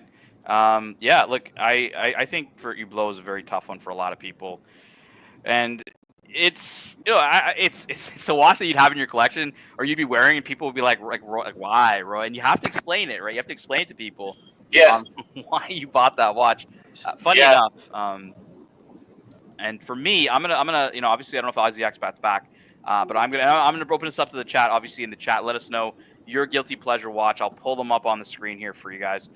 So for me, if I can find it again, where did I pull up that article? Am I back? Can you hear me? Yeah, you're back, Ozzy. I'm gonna let you go next. No, Ozzy. you go. Yeah, you go forward. I'm gonna go first. Panerai Luminor is my guilty pleasure watch. It's a watch that a lot of people hate Panerai, more so today than in the past. I just love these watches, I think, especially this one. I have a PAM 111 here on the screen. I like the ETA movement versions. Like I said, I've owned a lot of them. A lot of them have broken and been super easy and super cheap to fix because they use ETA movements. I love a sandwich dial on my Panerai. Yeah. So if you don't know what a sandwich dial is, it's basically you have a disc of loom at the bottom and a stencil on top to create the sandwich, as opposed to the Panerais that have painted on loom, which is called sausage dial. So for me, sandwich dial PAM 111. Why I like this, guys, I just love easy, strap change mechanism that they have. Unscrew it, pop in the screw, and just pop in the a new strap, and you're done. Super easy, super quick. Always fun on a Panerai. It's a bit of a plain watch, as you see it. But when you add a very colorful strap or a fun strap, whether it's I remember I had one on like a beautiful orange horned gator strap, really nice. And yeah, they're just fun, guys. I like a bit of fun. And Panerai's got some history. I like the military history. They do have military watches for those that are into military watches. A lot go up for auction of the old radio mirrors from, I think, the World War II era and stuff like that. So Panerai Luminor for me, Aussie Expat. Talk to me, man. I'm gonna pull up your Good guilty choice. pleasure. Your guilty pleasure. So over the last since getting the Pepsi, so for like 2 months straight, I'd been on this trilogy of watches: the Pepsi, the Panda, and the Hulk. Just the hypest of the hype. And then this last week, I just needed to detox. I just wanted a simpler black watch, and I had the choice between like a Submariner, the Explorer 36, and the Air-King, and the Air-King is what won. Oh my god, we were trashing the Air-King earlier, man. Like, fuck. Yeah, no, I was just enjoyed it. Like when you want to like detox and just have something that no one would really like. So people will question it. So there's only two camps. Air-King was the only watch that they would get you, and you're coping, or you're such a Rolex degenerate that you just. It's like, I'm done with the hype today. I just want to wear the Air-King. It has the least history of all the models. Because even the Explorer 36, like, oh, it's James Bond's watch and some, oh, Mount Everest, all this kind of stuff. Like, no, the Air-King, it's a tribute to a failed project. It's cool. The Air-King's interesting. I totally get I just want to detox, right? And for me, yes. A lot of my Patek Philippe's have complications, whether it's the perpetual or the world time or the weekly or whatever, right? For me, I just want to have a simple watch, simple time only, but a watch is a quality watch. Like, I want to be able to wear a Rolex, be totally on the radar. So in that similar vibe, that's why I wear my Explorer 40 so much. I'm wearing it right now, is because I just dig it, man. I dig the fact that like I know I've got my Rolex on my wrist. I know that it's really not going to attract a lot of attention. So I can just enjoy it and be totally chill. So I get that. I totally understand why you picked the Air-King. It's just, for me, it's just the Explorer over the Air-King. I like the history. I like, just the Explorer. I do too. Like, if you look at my, like, what I wear, Explorer 36 is like my number 3 watch after the Hulk and Panda. But the Air-King is just one that it's like devoid of that history as well. It's, and the current design of it, there's no real precedent for this design apart from its, hodgepodging quite a few, Rolex design cues. The Air-King's never looked like this before. This is, I think, the boldest design that Rolex is Did doing. that one jump out at you right away? Or did you consider anything else from that, like a dial, Datejust, or with the smooth bezel and an oyster bracelet, or was that one always going to be it? I don't have a Datejust, so it was between Explorer 2 of Polar, Explorer 36, Submariner, Date, and the Air-King, and the most detoxy of them all was the Air-King. I think the most refreshing. The way I see your collection, Ozzy, is that makes a lot of sense because you obviously have a lot of really nice watches, and so you kind of just want one that's a bit of the dog, right? A bit the one that they wouldn't expect you to wear. That's why we're talking about guilty pleasure, right? Something that you enjoy, but probably 90% of people would kind of raise their eyebrow, like, "Really, Ozzy, you have that watch?" Like, that's the whole theme of it, right? Patrick Bateman's asking Explorer 39 hype. I don't know if he means hype as in a good watch. I've owned a 39. I owned the Mark II. I liked it. It was cool. It just, the proportions were, I don't know, it felt a little off for some reason. When I bought the 40, it's a lot better. But nothing against the Explorer 39, man. It's a good watch. Hopefully you have the Mark I, the T-Rex hands. It's a cool one. I think the Explorer 39. See, if you weren't where you're at, if you were up by me, like the hype watches you have, you could get away with it, never even feel bad. Nobody notices anything up here, but man, where you're at, you're like in the middle of it. Right. Well, I don't go out that much realistically, but it was true. I'd been rotating through a lot of hype stuff. I'd been around some new friends and stuff, and they got a lot of money, so there's some level of one-upmanship. But yeah, I just really felt like just playing low key. So for example, another watch that's sort of in this price range, it is in my collection, that doesn't serve the same purpose of like detoxing, and it's almost the opposite, is the Speedmaster, like just a moon watch. The problem with the moon watch is you're always talking to yourself with it. You're always justifying its existence. It's like, went to the moon. Yeah, like for me, I never. My biggest gripe with the Moonwatch was, Omega dumping them on Joma Shop. Like, I don't know, Roy, if you remember this. This was maybe 5-6 years ago. Like, what was happening was that you could buy a fucking. This is the 1861. You could buy the 1861s for like $2.5 something really low, right? So you had a lot of the Hamilton buyers, Longines buyers that stepped into them. So everybody started getting a fucking Moonwatch. And it irked me a little bit because, I always kind of looked at it as a bit of a luxury watch. It's not exactly a Rolex, but it's not super entry level. It was getting to that point. That was really the only thing for me, Ozzy. Like, I love the history of the Speedmaster. I think it's a great looking watch. I love the fact that Omega, didn't change the name of the watch, right? When they got, when they realized that, NASA was using their watch, like they didn't change it from Speedmaster, a racing theme, to Space Master or some shit, right? Like, they call it the Moonwatch. I get it, but I really like that about it. So yeah, for me, the Moonwatch is always right. But you're always talking about the watch in your head is what occurs to me. Like, I'm always justifying the watch, with the stupid talking idiot in my head is what I feel when I'm wearing the Speedmaster. I'm like, oh yes, moon, this, space, I got a great. Do you feel like, is that because you wouldn't have it if it wasn't the Moonwatch? Is that why? That's exactly correct. It's exactly correct. We got a great super chat for two guys on the panel that I think will really like to answer this question. So Rich Mitch, £2. Rolex need a size between 36 and 40/41. What do you guys think? Should Rolex go a little smaller and make a standard size like a 38 or 39 or something? Like, what do you guys think? It depends on the watch, and I don't see anything in the lineup. I don't think so. That really needs a 38. And I think it's it's kind of. I think there are 40-millimeter watches and stuff where it's smaller than. Go ahead. No, go ahead, Roy. Oh. No, maybe cut out. Patrick Bateman says, "I've got a Mark II dial, but it feels a little bit big." So there are folks that don't want exactly the 36 size. Like, it could be a tad small for them, but maybe a 38. And that's really like, is the 38 really the sweet spot of the Explorer? Because the 39 and the 40, they're nice, but it's just not.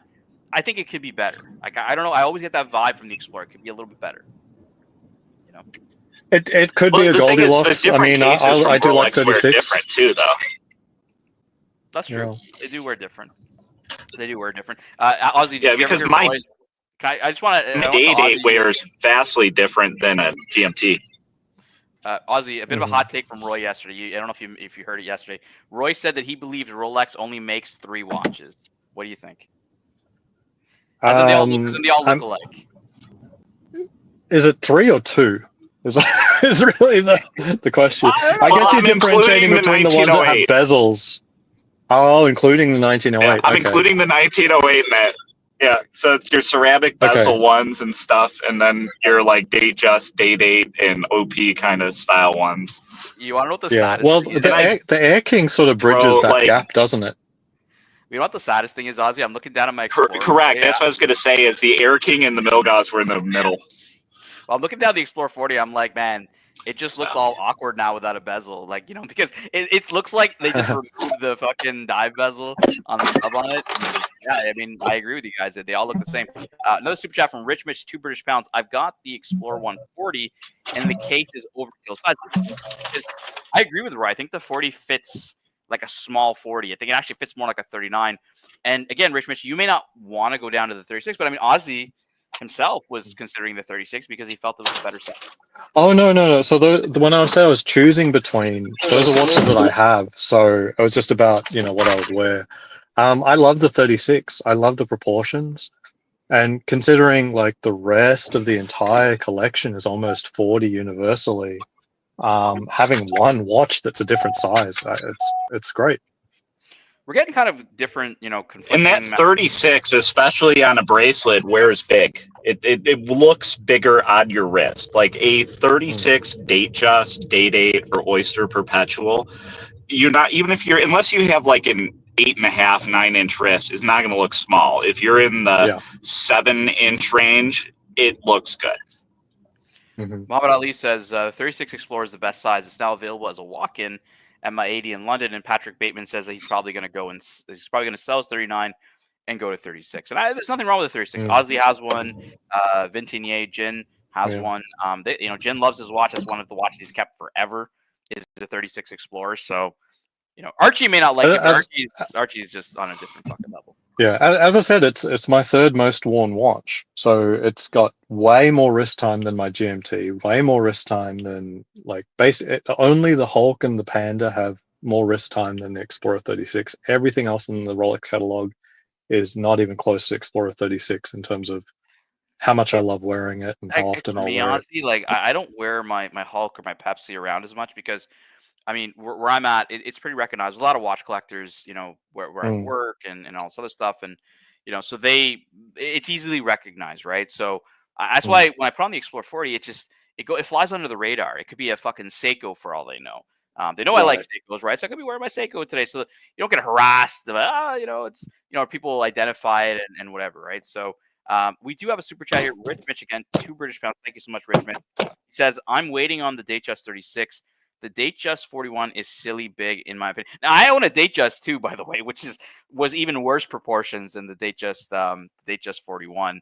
I didn't really care about that. I was like, I like the look of the Datejust too, but some people, like Roy, you probably remember the Day-Date 2 was out, and then they ended up going down to the Day-Date 40 because the Day-Date 2 also. Yeah, I mean, the Day-Date 2, I feel like its proportions were always odd. The thing that bothered me about the Datejust too is it was never on Jubilee. No, they weren't. Mine is the Blue Dial Romans on the Oyster. You're right, fluted bezel. But yeah, I would have liked it on the Jubilee as well. I think the Jubilees are cool. I've always been a Jubilee fan on Datejust. It's always I've been growing towards Oyster on everything. I saw an Oyster bracelet on an older Day-Date, and it just captured my mind. I'm like, oh, that is so cool. For sure. Like a super sporty Day-Date. Yeah, so yeah, I don't know. I'm starting to go you wanted a Oyster for everything. Day-Date on an Oyster with a smooth bezel. Yeah, hilarious. I'm gonna put you guys here on the screen. I mean, Rolex used to be fun. They let you do things in the past that they don't. They certainly would never even consider now. Well, Ozzy, what do you think if Rolex brought this back as a regular option and the Daytona on a Jubilee? Yeah, that's awful. It's just there's a good Instagrammer. He really loves putting the Super Jubilee in. I think it's awful. It is historic. I mean, Doc BBW. I don't know if I just have seen it too much on the Oyster, but I don't like it either. Yeah, and this is the cool thing because Doc BBW is a big fan of obviously vintage Daytonas, and he put it on a Jubilee, and he loves it.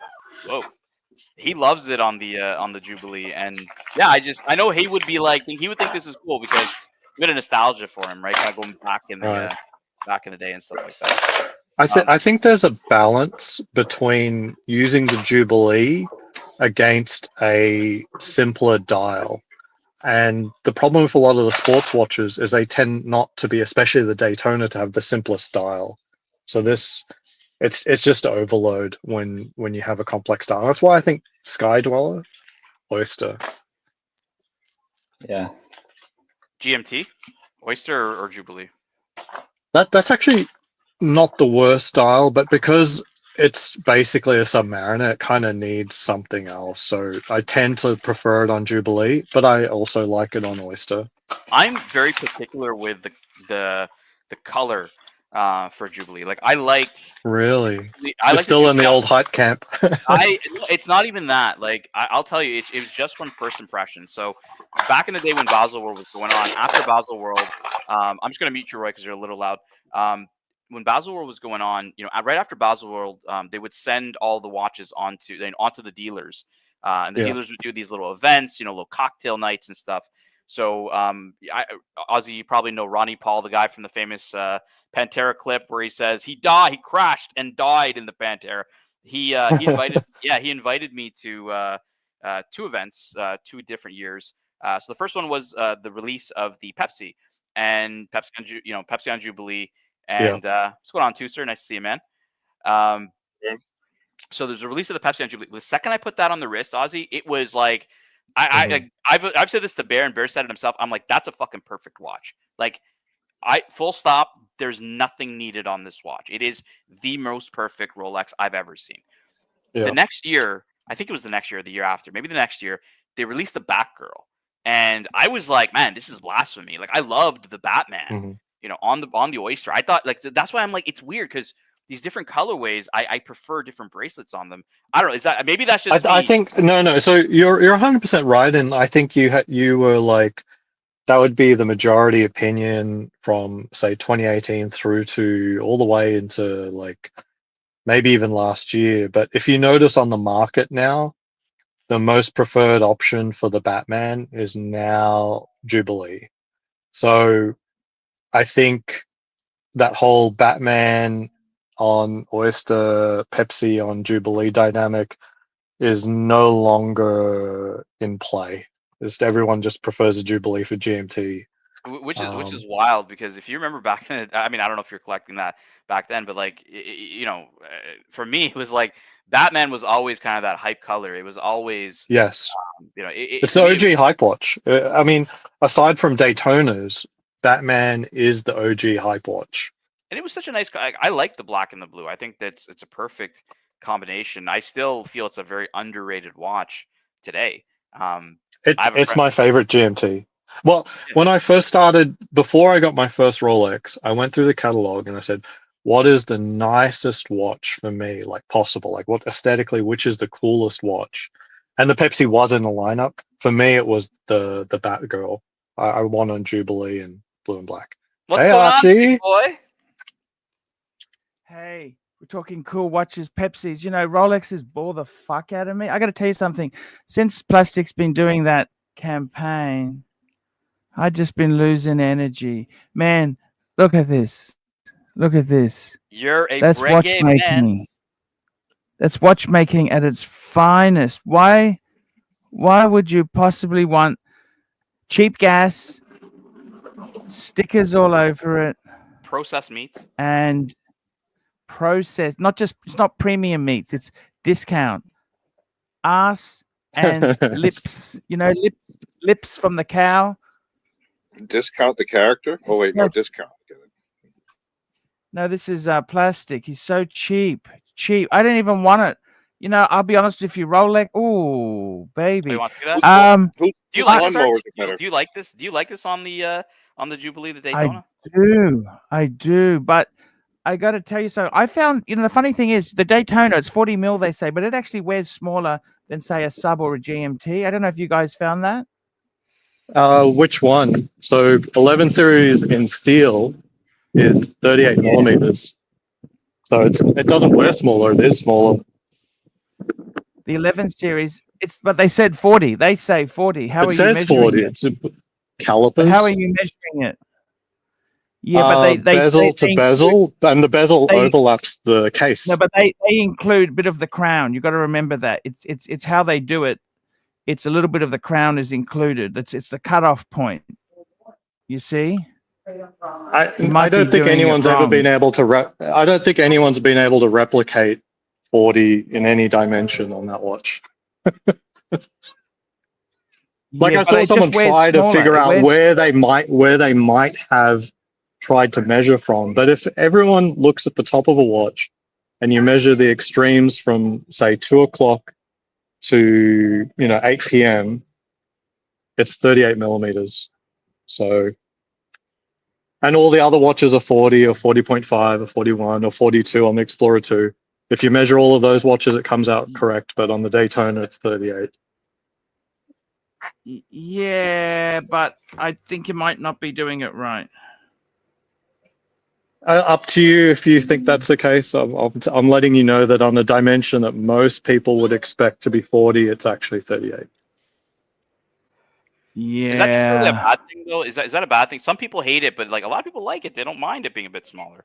Is that a bad thing? I prefer it. Yeah. As soon as I saw that it actually wasn't as This big. is why you get short men wearing it. Small, short men.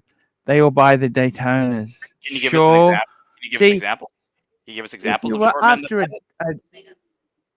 it's all short men, short, Can you give us an stumpy example? men. You know. Give us an example. Who are you talking about? Are you talking about plastic? Who are you talking about? Yeah. Well, look at Tim Wright. He wears one. He's short, Ooh. deformed, and nasty and vicious. You know, I mean, yeah. No, I'm just telling you the truth. Can I be accused if I speak the truth? Absolutely not. This is the Archie. You are correct, truth. Archie. Like, let's face it. JJ is short and fat.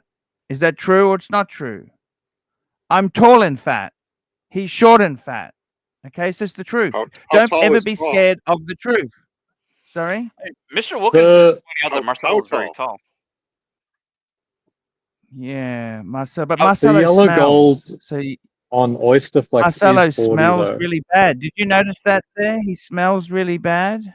I thought you retracted that. I thought you said you made that up. I thought you said you made that up. You said it, then you retracted it. Now you're saying it again. No, I'm just telling you Archie's the like, truth. Archie's I've decided just to be true. I'm just being totally truth with everybody now. Okay? You're over 6 foot, Archie. You're over 6 That's foot. all we ever ask of you, Archie, is to always be frank. Tuser, he's like 6'2". He's like. But 6'2". I got to tell you, Rolex just bores me so much. It's boring, you know. Like, look at Tan. Can I ask you a question? Can I ask you, if it bores you, what gets your dick? Tell me.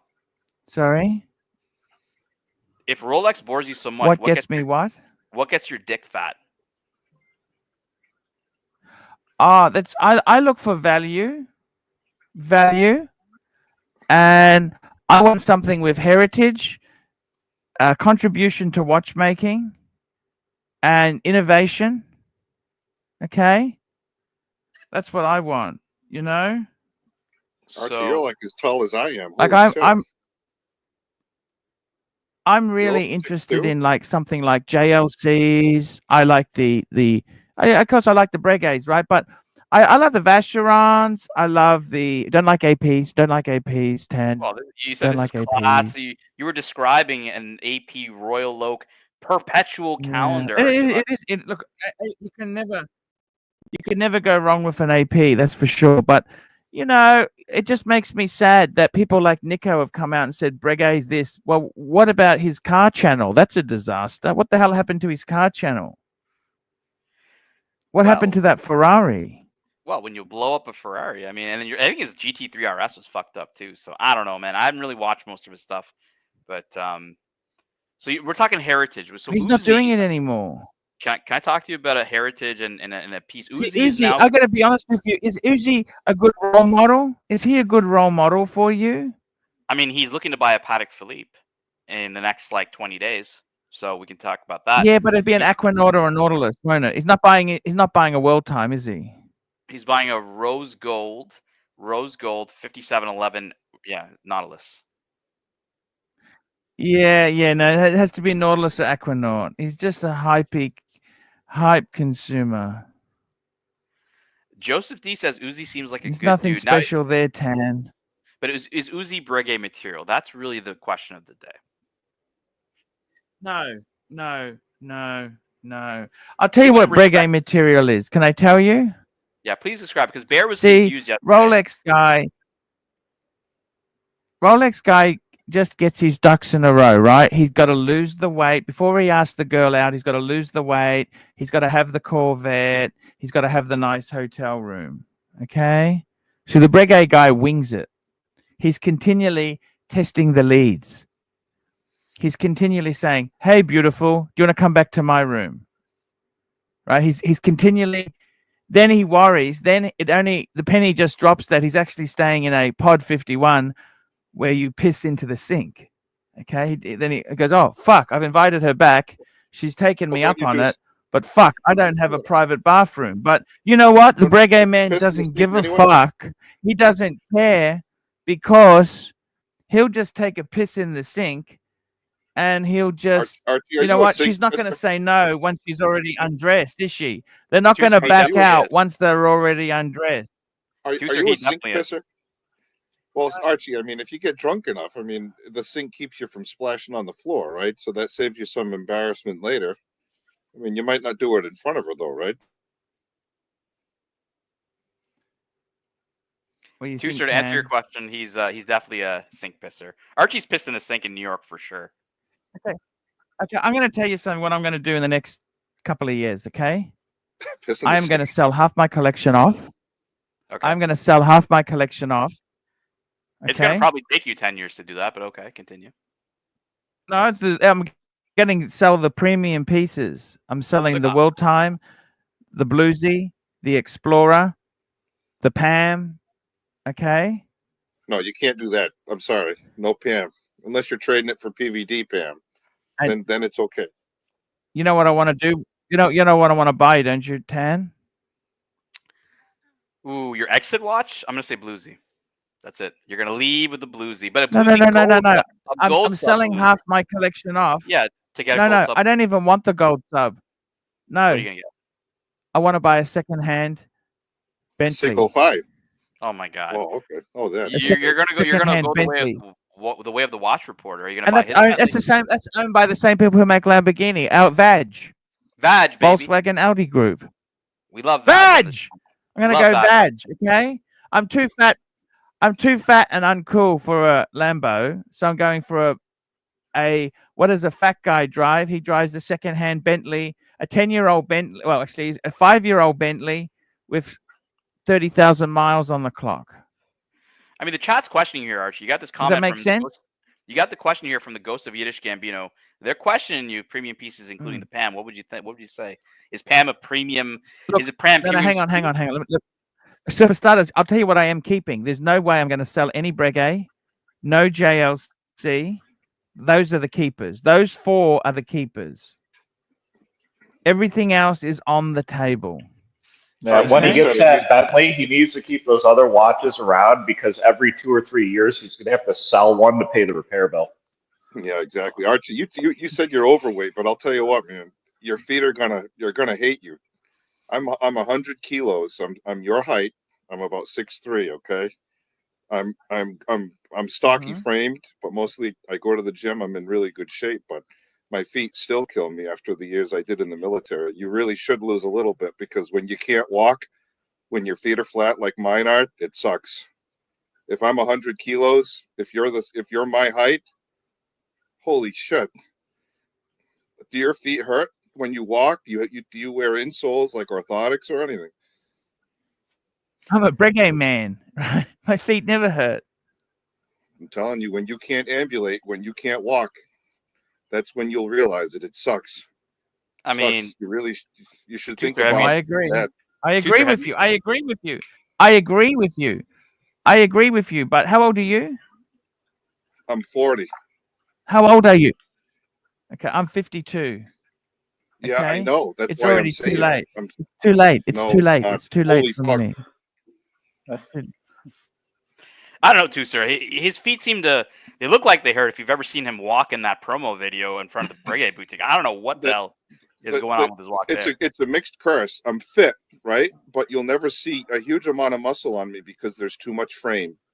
And the problem is you don't see the fat either until it's really a lot of fat because it's a lot of frame to fill. But your feet don't forgive you. You know what? It's one thing to say, yeah, I've got Jerry, a belly. right? He's got brain cancer. My friend Jerry's got brain cancer. Okay? He's got 6 weeks to 12 months to live. Okay? And you know what? Well, we hope that doesn't. I go and see Jerry. I go and see Jerry, and then I see him the next day, and he goes, "Oh, so good to see you. I haven't seen you for so long." He can't remember. You know what? Life is full of shit sandwiches. Okay? It's not fair. It's not fair. This is not a shit sandwich, Archie. You got a massive super chat here. Why don't you read it for the audience? Super chat.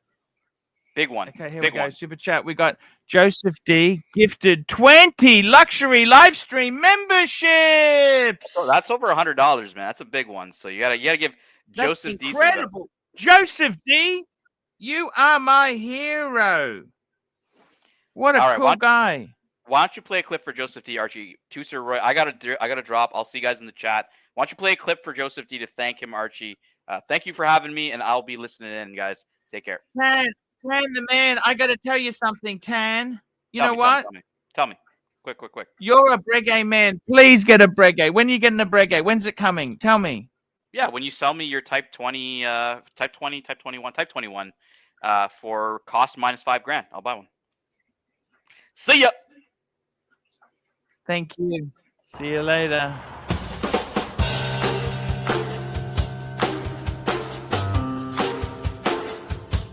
Playing the clip. Listen to do it.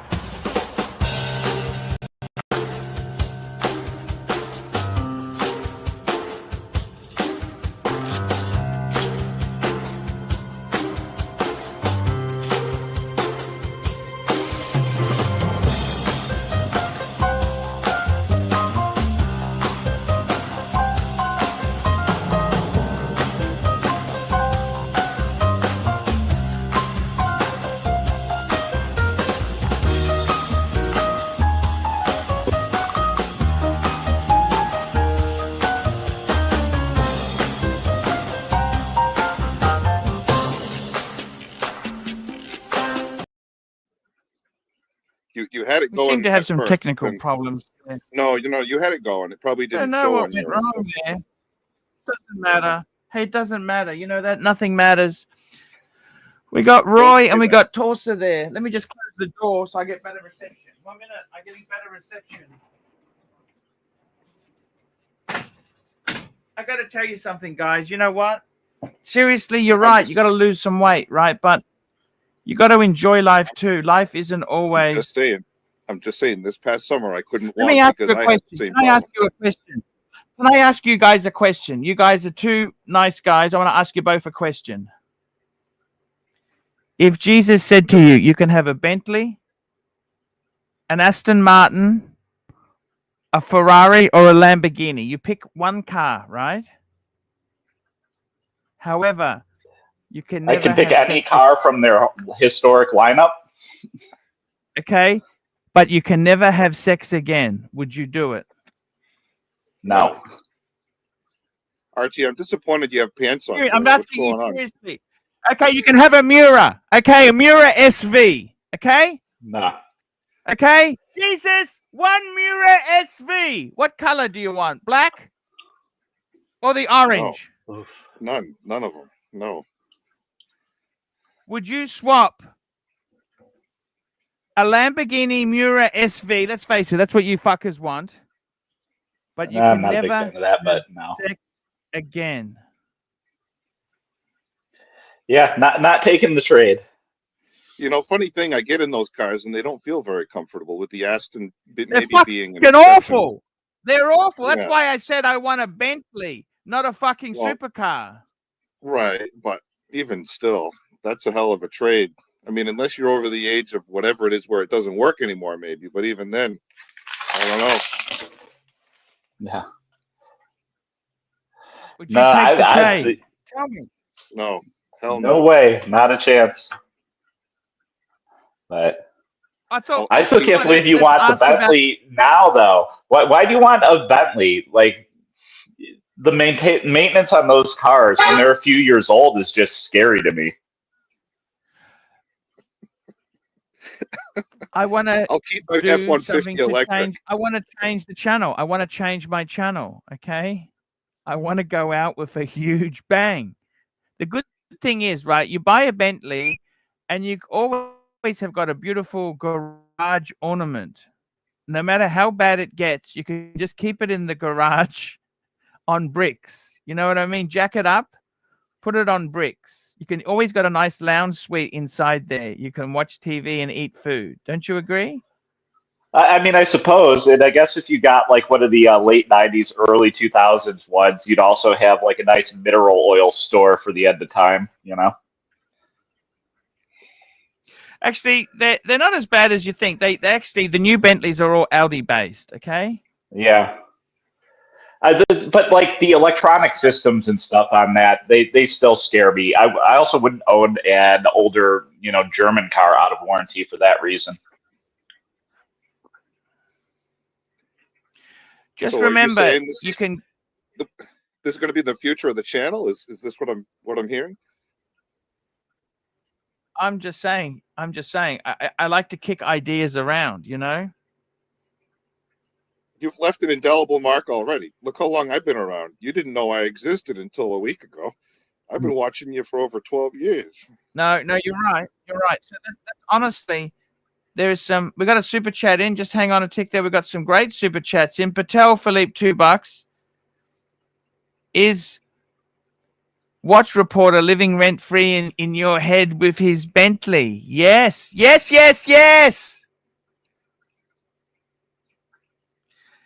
I'm just saying, I could sell half my collection off and buy, it's just an idea. It's an idea. You don't keep it forever. You keep it for a couple of years, enjoy it, and then get out. Think about Does that this. make sense? You've done the talk shows. You've done a little It's like bit of being married to a handbags. stripper. It's not going to work long term. Well, I don't know. It's like being married Pimping to a ain't easy, stripper. like you It's not said. going to work long time. Yeah, but it's You like have a good couple it's like of years, divorcing okay? the stripper to marry a porn star if you're going from those watches to a Bentley. Big Daddy Kane would say it is not easy to be a pimp, but this is the curse that you got to live with, right? So, but you've done the talk shows, the watch reviews, the handbags. You've done a lot of stuff. Now you're doing the live stream thing. You're seeing how that goes. I got to tell you, I think realistically, I just like to have options in my life. You know what I mean? You've even had the Queensland rail thing going. Remember that? I had some many interesting topics, but I got to tell you, do you ever get bored of Rolex? Tell me this. Do you ever get bored of Rolex? Or you get sick of it? Oh yeah. I just That's feel why I only have one. the brand. There's only one that The brand doesn't have the same aspirations I used to have. You know what I mean? It was cool. It's not cool to be a douchebag anymore. Does that make sense? Is it cool to be a douchebag? Like I got no desire. I got no desire to get a gold Rolex. Do you really want a gold Rolex? If it says Math ATISO on it, then yes, definitely, because then it would have cost me $200, but probably not. Not if it weren't, plated vinyl. I like the plated vinyl, as you know.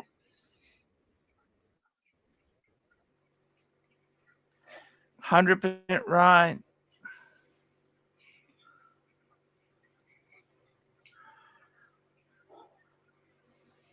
I gotta tell you guys, seriously, I have been looking around for quite a number of things I want to explore in my later life, okay? And, Tusa, we had Doc, right? And he said the best thing you could do for surgeries is lose a bit of weight. It makes so many problems go away. But you know what the problem is, Tusa? There's a lot in of America. You go to a food court. About this a long there time. is nothing healthy at a food court. There is nothing in a food court you can eat that is healthy. Even the fucking Subway, which is supposed to be a sandwich, it's the condiments are loaded with sugar and sodium. Do you understand? So it's a balance. So if one thing gets out of balance, that creates other issues like back issues or like feet. And then when that creates issues, now you can't ambulate, and it amplifies the problem because now you get no exercise. So it's important to keep it in balance, because I found out, and like I said, I'm not fat. I'm fit, but my feet are flat from the military. My weight doesn't help, even if it is muscle. So I couldn't walk for a couple of weeks. It sucks. Yeah, no, those when you lose mobility, that's a killer for a lot of people. Where'd you go, Arch? Oh man, he's probably getting ice cream. Is he getting a delivery? Oh no, he's getting pizza. He's getting ice cream, isn't he? He's going to get a quart of ice cream. Oh no! The last time someone paid him to eat a salad was that time he had a falling I'll out be with. back. I'll be back in 1 minute. Just give me 1 minute, boys. 1 minute. Archie, are you getting ice cream? Is that what's going on here? I just gotta move the car. I'll be back. Okay, we're just making sure Ben and Jerry's wasn't out there waiting for you. Well, no, the thing is about like food and stuff like that is you spend more money eating out, even at shitty fast food places, than you do making something that's, you know, at least reasonably healthy at home. Yeah, and you can eat a lot of different things as long as you get the exercise. But you know, it's funny. I made a joke with him about going to ski or snowboard. I don't know if they make skis or a snowboard that would handle his frame as big as he is. He's 6'2", and he's. I mean, if I'm 100 kilos, he might be 150. You know, it would be hard. I'll put it that way. You'd have to put him on a 170 type of a snowboard, 170 wide. The whole thing about that is, you know, you could use a stiffer, more rigid construction with somebody that size that you would normally give to somebody who's super aggressive, but just do it that way because of the weight. Yeah, that's far and few between, but yeah, you could do that maybe. Holy smokes. Wow. Today we are talking about Bremont. I've been very critical of their price points and their designs. Well, what the fuck is critical of price point? They're fucking overpriced. They're fucking overpriced. Recently I had two fairly large experiences with Bremont. I was invited to their factory in Henley, which sounded pretty nice. And then I went to one of their townhouse events. The fuck is a townhouse event? This new? Where is this? Out of the archives or what? Must be. He then discusses how his views have completely changed. Oh, My so views on Bremont have completely changed. And he talks about these words: branding, the journey, their journey. The price point made sense. The price point, it made sense. I didn't need the price point to be explained to me. The whole thing, it was as if this jigsaw just suddenly came together. I don't know what the fuck that means. The price point made sense. Maybe well, what the fuck does that have to do with anything? But yes, you might be spending £4,000 on an ETA powered watch, but that's also your ticket into being part of Bremont. You're buying into a secret club. You are buying into this kind of secret club. What the fucking hogwash? I never heard such fucking hogwash. And then they realized they've created this community. Community. What the fuck? Model. But it's not marketing BS. This is genuine. This is a genuine. They lost money for so many years, and then they started putting edits in their watches. Genuine marketing connection, whatever the fuck that is. You can't just take an ETA powered watch and compare it to another ETA powered watch. There's a lot more that goes on with that. They focus on the finishing, they focus on the case, they focus on the design. The branding is going to be different. You are buying into a brand. I seem to be smelling fucking bullshit. I can seem to be smelling fucking bullshit here. Again, this is not paid for. There's no connection with me and Bremont apart from this visit. He's talking through his fucking ass. I mean, fuck me dead. There still aren't many watches that I'd buy from them. I really do like the look of their chronographs, and that would probably be a route that I'd go down. I mean, if you think these Bremonts are so good, why don't you sell your humble Rolex collection and buy some fucking Bremonts? I have bought into that branding. I've bought into their journey. I've been inspired by where they're going. And maybe they're trying to sell fucking overpriced watches, for fuck's sake. For me, still, I feel like they're expensive. But that's just because I can't price in that entry into their secret club right now. If you think I'm wrong, buy one yourself and see how it works out. I'm Paul Pluto. Tell me what you fuckers think of that. Archie, what happened to the fridge space that we want to buy? I want to buy fridge space. Fridge space, yeah, I know exactly. It started leaking shit all over the place there. But I this got to isn't the tell you same room, something. is it? Seriously, I want to say this to you. No, it is the same room. Those days were the days, you know. But You I had the got to little tell you drawing something, and guys. everything You over got to there. realize something, okay? Yeah, I got to tell you seriously. I go to most malls. There is nothing healthy you can eat. Did you know that? I Most believe you. food But why are courts you have eating at nothing malls? healthy you can eat. Why are you eating there? This is the Gotta reason make Americans.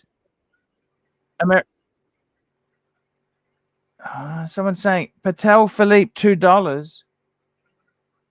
Patel Philippe $2. $2. AC3, why is your video so pixelated? We got Narc coming on. Hey Narc, Look, what's Narc doing look, today? pay so much Tossa here. Look, he's a picture of a house. Look at him. Put him on full screen. Put Tossa on full screen. You gotta listen to the guy. Who's the house? Put Tossa on full screen. We could put you full screen, Narc. Tussa's very healthy. No, yes, put him on full screen. That's what I want you to listen to him. You wonderful. Why don't you turn your camera on before we do that? Why don't Yes, we get you to turn your fucking camera Put on? Tossa on full screen. Look, you Oh, well, gotta let's listen put to the your guy. camera on. You can't attack panelists. I'm not. sorry, I'm Narc. giving him a compliment. I'm giving him a compliment. Compliments. I don't believe you. I think Yeah, you're a lying look, cunt. I'm giving him a compliment. He's trying to help you I here. don't think so. What? You're Well, I care about Archie, but I'm not sure. No, you're I a think picture. I You think look he like. does. No, Tossa. Look, I love you, buddy. You're great. Put him on full screen for a sec. No, I'm not attacking him. I don't trust you. I don't trust you, Narc. I'm not attacking him. I promise. I'm Narc, giving him I a don't compliment. believe you. Narc, I don't believe you. Right, look at us. Look. Look at this guy. Looks like he's in the hospital. Right? That looks like a hospital. You mean my chair? Look at those chubby cheeks. Picture of health. Look at the purple hue. He's got high blood pressure. You got to listen to this guy.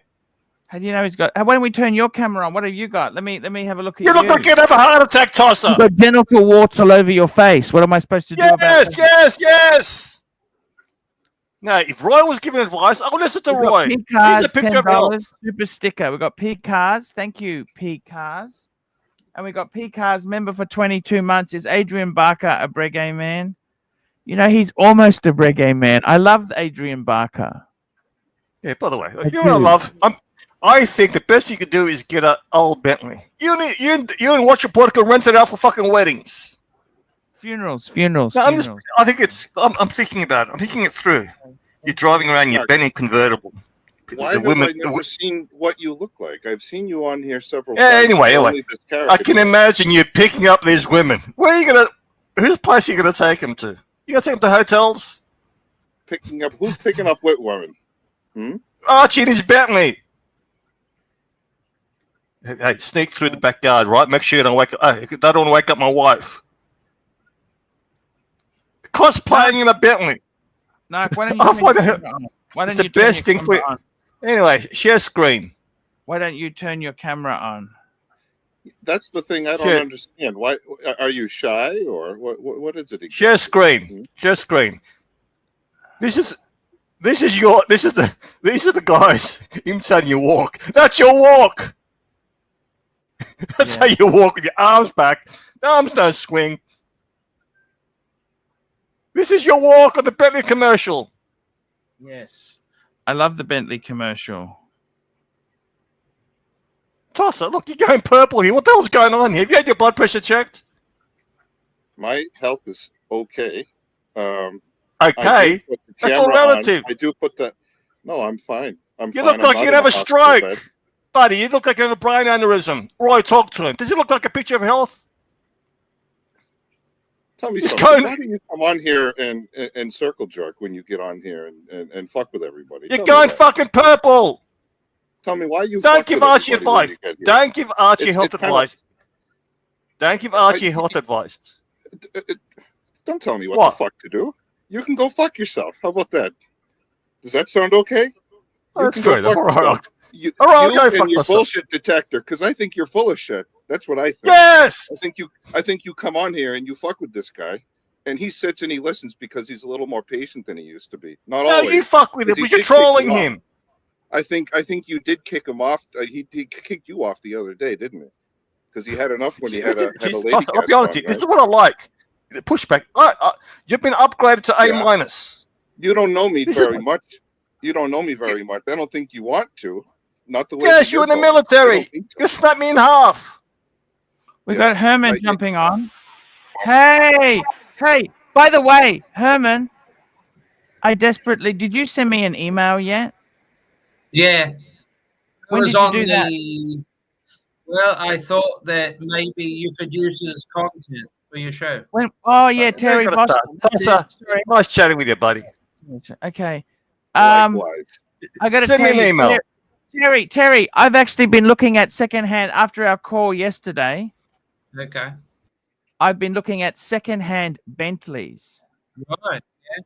What do you think of a secondhand Bentley? Okay, I can tell you a fanatical question about Bentleys. Okay, I've met 3 older men who own them, newer versus older. Okay, here's what he told me: the ones that have the VW engines in them. Okay, for one oil change at a Bentley dealer, it's nearly £6,000. I'm not sure if it's that much. The brakes alone, a brake job, it takes 3 days to get it done. He said it's nearly £10,000. For the hoses and all that, if anything goes wrong, it's not covered. You're looking for each hose about £1,000 to £2,000, depending upon which hose has to be redone and refinished. The wiring in the newer ones from like 2010 on is kind of complicated because it's half VW and it's half Bentley. So that's the whole thing of it as well. I mean, there's like a whole schematic blueprint that mechanics have to look at in order to maintain these. Terry, just embrace the positive. A Bentley would be cool. It's a cool car. They are cool. That logo, the B for Breguet, that's cool. Well, and Bentley is cool. Do you know something though? The Breitling watches that are Bentley collection are entirely separate from the Breitling that like John Travolta wears. Because he wears the aviator watches. So that's the thing. And by the way, most people didn't know this. Every single time John Travolta does an ad or whatever for Breitling, like he's done for the last 30 years or so, he gets 5 Breitling watches free. Plus a $3 million bonus. He's an ambassador. Wow, that's amazing, isn't it? Yeah, because he's one of their ambassadors. So he's, you know, that's all he wears. Well, he has Rolexes, but he loves Breitling. Terry, hold it up. I honestly, I quite like Breitling. I'll be honest with you. I quite like Breitling. Too, but really, though, there's only like maybe. But you know the problem with Rolex, so many tossers seem to own them. You know what I mean? Like it's really pushing me away from the brand. Like, you know what I mean? They're really driving me nuts. And I got to be honest with you, and the blue I can only really afford a Bentley that's at least 10 years old. Okay, I can't afford something new. They're expensive. I want something.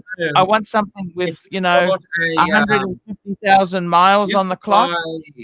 You know what I'm saying? I can afford at the moment. I can afford the Bentley teddy bear. Okay. But what about the Bentley Archie's? You can pick those up for next to nothing. So that's an older car. It's still expensive in my country. The Enarge is a great car, but what watch would you wear in a Bentley? What's the perfect Bentley watch? Oh, I don't know. That's a chauffeur's car mostly. Well, they have a 2-door and a 4-door. Would you go 2-door or 4-door? But I would say maybe. I'm just listening to maybe a platinum a platinum president Rolex. But that might show too, like, you're too old, but not too old. But so maybe not that. Maybe a Gégé Lecoultre, huh? Let's have a look. Do you want to? Oh, Roy's back on. Roy's back on. I'll show you some pics. I went tire kicking yesterday. Do you want to see some tire kicking pictures? Do you want to see some tire kicking pictures? Sure, let's see them. Because I really do like buying things I've got no way in the world of affording. You know what I'm saying? Sometimes in life, you got to grab the bull by the horns. Okay, right? It came from United Emirates. Okay, it looks like it's in a classic cognac. 1 minute, I'm just going to call it up on the screen. Guess Have a look what? at this. Have a look at this. We've got a I super only chat paid in. £40 for it. Oh, but we it got a super smells chat there. amazing. $5. Patel Philippe, 5 free questions for Herman, formerly known as Terry, uninterrupted and without prejudice from Archie. Whilst I'm doing that, I'm going to just circle through these Bentleys, okay? Look, that's next to my BMW, the Bentley. Okay. It is bigger. It is bigger. It is bigger? Well, that one looks a little better, but the red one's cheap. The red one's cheaper. The red one's cheap for a Bentley. You can see the headlights, the different headlights, right? And that's a 2012. What do you think of the green? Nice. Yes, I like that green one. That's nice. That looks the like inside. Rob's car. I don't like the dashboard. Can I tell you something hilarious? No, Can I tell you something hilarious? Can I tell you something funny? Guess what? Yeah. My wife's got an Audi Q2. That's the cheap baby SUV Audi, right? Right. Yeah. Corsa. It's all-wheel Corsa. drive. The steering wheel's the fucking same. She's got the same controls, same wheel as the Bentley wheel. That's Volkswagen. Sorry? That's Volkswagen. It's the same. It's the same infotainment system. It's the same fucking steering wheel. It's turbocharged, right? What difference does that make? I'm not quite with you. Because I'll tell you what. Do you know the Volkswagen Phaeton? The one come down. got the Most of these things are turbo. Look at this. What do you think of that? Azure Sport. Right. Look at these. I'd have to get at least a 10-year. These are too expensive. I can't afford this. This is a hybrid one. That's the new. That is the latest. 2025. Yeah. I can't afford that. I can afford that in 10 years' time too, sir. 10 years. What do you think of the orange interior? I think you need to go electric if it's in another 10 years. What do you think of that orange? That is terrible. That is awful. Hermes orange. Hermes orange. What do you think of the teddy bear? I can afford the teddy bear at the moment. You get a teddy bear is better than the car's interior. Much better. I like Look at the B. Maserati. Yeah. Well, you know why? Because they redid the Maserati.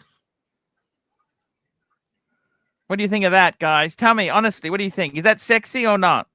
It's sexy, but let's be honest. Maserati doesn't have the greatest reputation for reliability. I mean, I know a lot of people own them and they're like, forget it. None of these cars do. They're designed for people that don't need to worry about maintenance because they throw them away when they're done. I know, because they're not like a Honda Accord, so it's not going to run forever. You know. Can I honestly tell you something? You know, a lot of people, and this is true, have actually bought these cars before. Like do you know what they drive now? They drive an Oda Porsche 993 Turbo. The reason being is because the 993 Turbo, as everybody knows, was the last year of the air-cooled engine. It was actually a decent engine. Okay, can we get a price check? Price check. We need a price check on the tires. Can you please do a price check on these tires?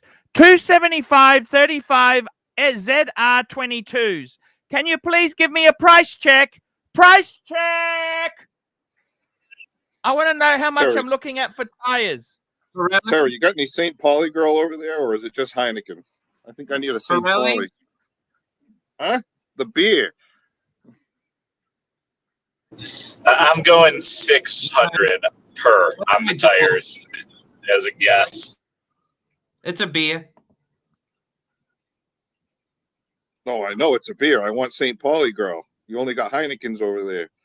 That's what I'm saying. I love Heineken. Let's take a look. Yeah. That's all we're drinking most of the time. No IPAs for you, huh? Yeah. I like Peroni. I like Peroni too. Yeah, that's my dad's beer. Peroni. That Peroni, Red that's the Italian beer? Yeah. A red stripe beer too. Yeah, that's my dad's thing. Both of those. Well, does your dad drink? Oh, I got a question. You're in America, so does he drink Budweiser? Oh hell no! I wouldn't be able to convince him to drink that. Why is that? And we got Mark Goldberg, the world's greatest dog trainer. Gentlemen. You are the world's greatest. You know that? The world's greatest dog trainer. Let me tell you why I say that. Can I tell you why? Of course.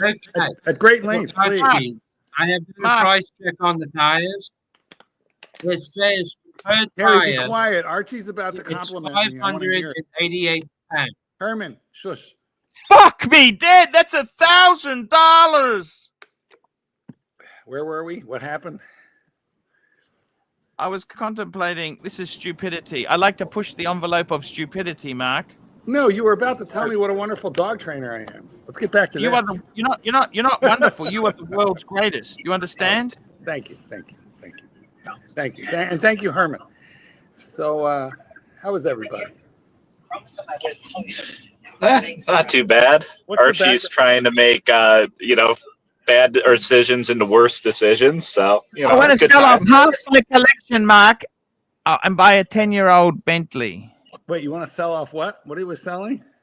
I say the world time. Watches. The Breguets are too slow to move, right? And I love the Breguet. I want to be a Breguet Bentley man, right? Mm-hmm. And what I want to do is, I want to. Okay, I got a suggestion. Wait, So, who's got the background you noise collect playing? Someone's got a radio. I think that's you, Terry. Terry, what do you got playing in the background? Make it stop. Like if you have the app open and StreamYard, you have to pick one. Where were we? Okay, so we're selling everything but those 3 Breguets, and we're buying a Bentley. Correct. So, every watch in your collection, got the Breguets, each Breguets, buy the Bentley. I see. Terry's an enabler. So, are we going to pay off the HELOC somewhere in this transaction? Fuck that. I see. I understand. Well, so we're going to have 3 Breguets and a Bentley, and that's it. That's absolutely Right, yeah. No, 3 Breitlings. Sorry, 3 Breguets, 1 gold JLC, and a fuck off Bentley. There you go, Terry. Well, you're not really selling that much. Not bad. Not bad. Craft beer. So Yeah. I got to tell you something. Of course you do. So if you do that, Archie, then you'll live like you're a 70-year-old millionaire. You got 3 watches and the keys to a Bentley. No, he's got the JLC also. He won't have that for long once the Bentley breaks. So I'll have to sell it for gold. Well, just make sure you get a warranty. And if he's fully committing to the Breguet lifestyle, he's got to learn how to wax his mustache. Like, you got to commit at that point if you have the Bentley. You bring up a pretty good point. If he's going to be a Breguet man, he's really going to have to get a bicycle, not a Bentley. Not a Bentley, a bicycle. Mikey's a car guy. Ask him. Knock, I can't hide it anymore. Knock. Have you put a comment in the section there before or not? Have you or haven't you? What?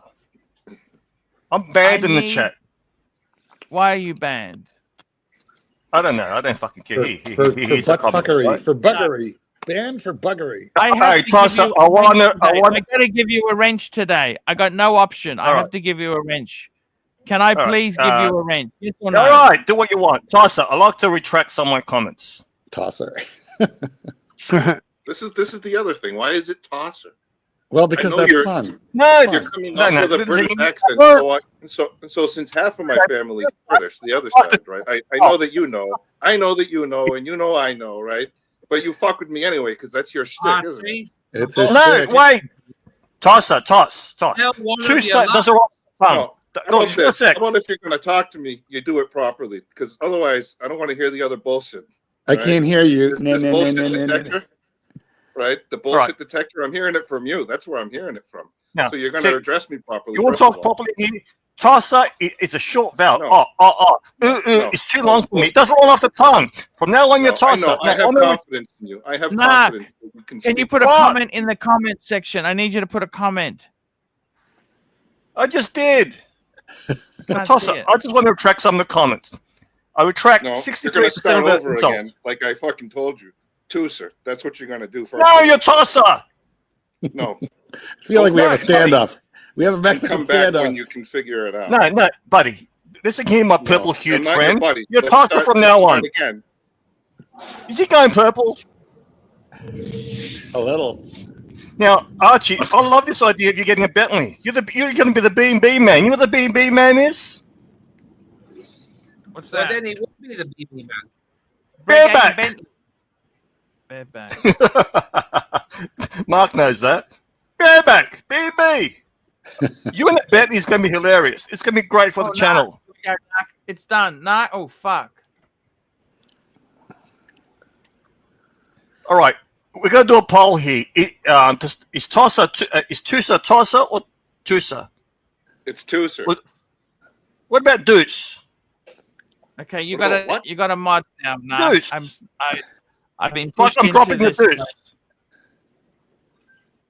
I can't hear you. Question, sir.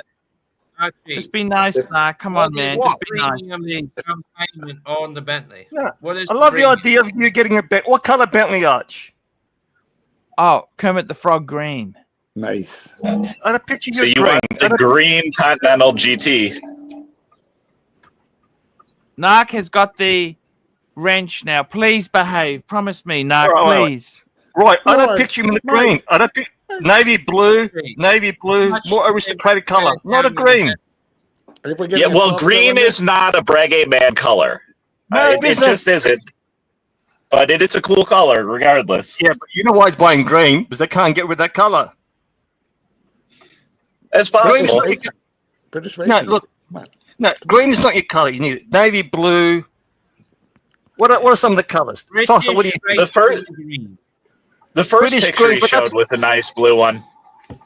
Yes, not Kermit the green, Kermit the Frog green. Maybe a racing green. The biggest issue with the green one was that dashboard. That dashboard was terrible. Just because the outside of the car is green, you don't put that inside. You know what is right? That dashboard reminds me of a Rolex fucking owner. Douchey. But I picture you in a Bentley. I can. Great for your channel. Great for your image. Can you imagine you getting out of the Bentley with your briefcase? Yeah, Narc, I tell you honestly, I'm ready to do it. You know that? And a fountain pen. And that's what does. Look, this completes your cosplaying. This completes the cosplaying. You getting out your Bentley with your Louis Vuitton briefcase, your $3,000 pen. It's going to get inside the Bentley with a briefcase full of cash. But can you imagine, Mark, right? I'm thinking it through. A Bentley parked outside his right house. Look at you. Doesn't go. It's true. He'll have to buy curtains. He'll need curtains at the very least. Let's have a look. But By the way, if he wants to keep driving the Bentley, he'll be living in it, so the house won't be issued. Wait, just wait. Archie. Wait. Yeah, Archie, I think you're going to need to buy a $2 million house to accessorize with a Bentley. So get the Bentley, but then spend another $2 million to accessorize the Bentley. You need the $2 million house. That completes it. Don't you agree, Mark? Super chat is what I agree. Super chat. Here we go. Got a super chat. $2 from Patel Philippe. Here we go. Here we go. We've got some super chats that are coming in here. Here we go. For Terry. Patel Philippe, $2. Should Arch sell his Breguet for a Bentley? No, yes or no? because the two go together. Okay, that's a yes. That's a yes, Tan. Patel Philippe, $2. Terry, why retire Naples? Because To Naples. Naples is beautiful. So it's And Brisbane. here we go. Patel Philippe, $2. Terry, what's your favorite Archie video? That's right. What's your favorite video? My favorite Archie video was when he went with his dad to go buy his new Benz. When you went to the dealership with your father to buy your new Benz, his new Benz. Oh, yeah, that was a cool one. Yeah. And you were wearing the Monaco. This guy's a super fan, Arch. This Mine guy was is a when you super fan. mine was when you burnt your credit cards on the Barbie. Get the Bentley, Arch. Get the Bentley. Remember when he was debt free, Narc? Roy's coming on there. Hey, Mike, what do you think of those tires? Are those tires expensive, Mike? Yeah, He was- they're they good? $250 tires, maybe $230. No, you just made that up. Let's look it up. I don't believe you, Mike. $250. I was came up with guessing that crap. 600 on each on the tires. No, Yeah, I'm wagering 600 each. I just bought today a set of No, 275. listen, bring it up. Arch, bring it up. 275 40R 17s. So 275, same width. 40R means the sidewall's a little taller, and there's Look it up, ZR, Z Mike, meaning buddy, Mike, listen, I love you, but I'm sick of your fucking lies. You know, you're non-stop. You got Terry on I'm here. not You lying. feel threatened, I'm not lying. right? I bought You're an these tires embellisher. today. You're an embellisher. Let's look it up, Arch. Bring the price of these tires up. You want to see the fucking paperwork, dude? All right, bring it now. I want to see it right now. I'll You show think the- I'm lying that I tires. didn't just I'm today having a look at buy the tire. Here we tires go. We that got were a tire. that wide? We got Because 275 is tire really page. fucking wide. 275 is meaty. That's like won't fit under we got most of Michelin the Pilot Sport, BMWs. that's 610. These are Aussie dollars. This is Aussie. That's not it. That's 400 US. That's 400 US. So where the hell did you get 275, Mike? The 250 Even for the 275s. Can you look up US prices? That was my guess for the price because that was the question. What, you guess? What did you pay? You said you paid. You got the paperwork. Now you're guessing? Well, because I just got done buying the same No, buddy. goddamn You said size you got tire paperwork. today. No, Yeah, you said you hold got on. paperwork. Now you're guessing. Get the paperwork now. All right, Or get the hold on. fuck out of here. Where's the paperwork? Hey, don't talk to me like that. Fuck you. No, you said you got paperwork. Now you're guessing. I'll go get it. Give me 5 I'm a seconds. fact I'll be checker, right buddy. back. I'm a fact checker. Okay, I know Gotta you get the are. paperwork. Just See you in half an hour. See you in half an hour. Get the paperwork. Don't do it. Tell him to go fuck himself, Mike. Mark, he just said I'm gonna he do got it. paper- I'm he's still got gonna tell him paperwork. to fuck No, Now he he said said he's fuck I'll guessing. be right back. And then he said he'd go do it. He's still your boy. But we need a fact-checking service. That's my service I provide here. No bullshit. No bullwashing on this channel. Is that right? Well, if you're a no bullshit kind of guy, turn on your Yeah, camera. by the way, Archie, you look like Turn you on your lost camera. weight. You're looking good. You're looking good, Archie. You lost weight. Turn on your camera. No bullshit. I like the idea of him getting a Bentley. How come you changed your name? You changed your name to the Tosser. Yeah, What'd you do? What'd you do that's that good, for? Mark. Mark, that's good. How's Kevin? That's how he gets off. Who's Kevin? That is fantastic news, by the way. There, I got to tell you Well, something. what news? You didn't know what we're talking about, Arch. What's the fantastic news? What's I the wanna tell fantastic you. news, Arch? You know what? I think You know it is, Mark. He honestly- doesn't know what the hell we're talking about. And he's got these catchphrases, right? What's the fantastic news? Everyone likes a catchphrase. What's the fantastic news, Arch? We got Naki back. That's the important thing. The business is going to succeed. No, we got Tosser here. Tooser. Archie, I have He does- questions about the Bentley. What are they? How much are they requiring down? What? I think he was asking about down payment. Yeah, plus financing.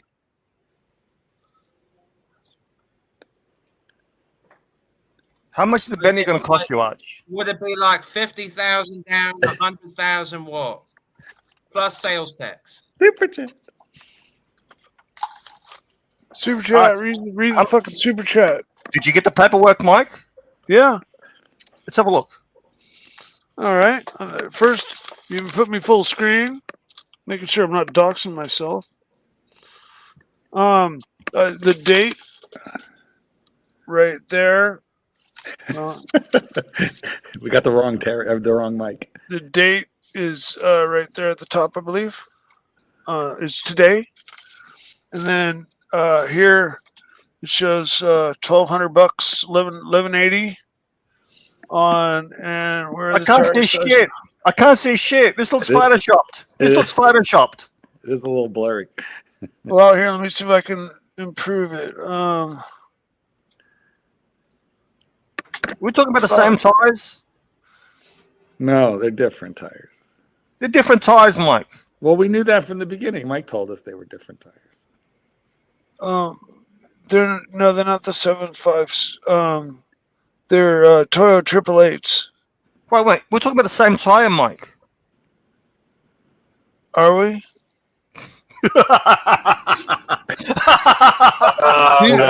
That laugh. Why are you not? You're moving the goalpost. He doesn't even realize it. Well, I mean, what do you? You're trolling me, aren't you? I'm showing you the fucking invoice from my purchase today. No, of the same size tires. No, I'm trying to show it to Show me you. an invoice of tires. Mike, you got me. You've trolled me.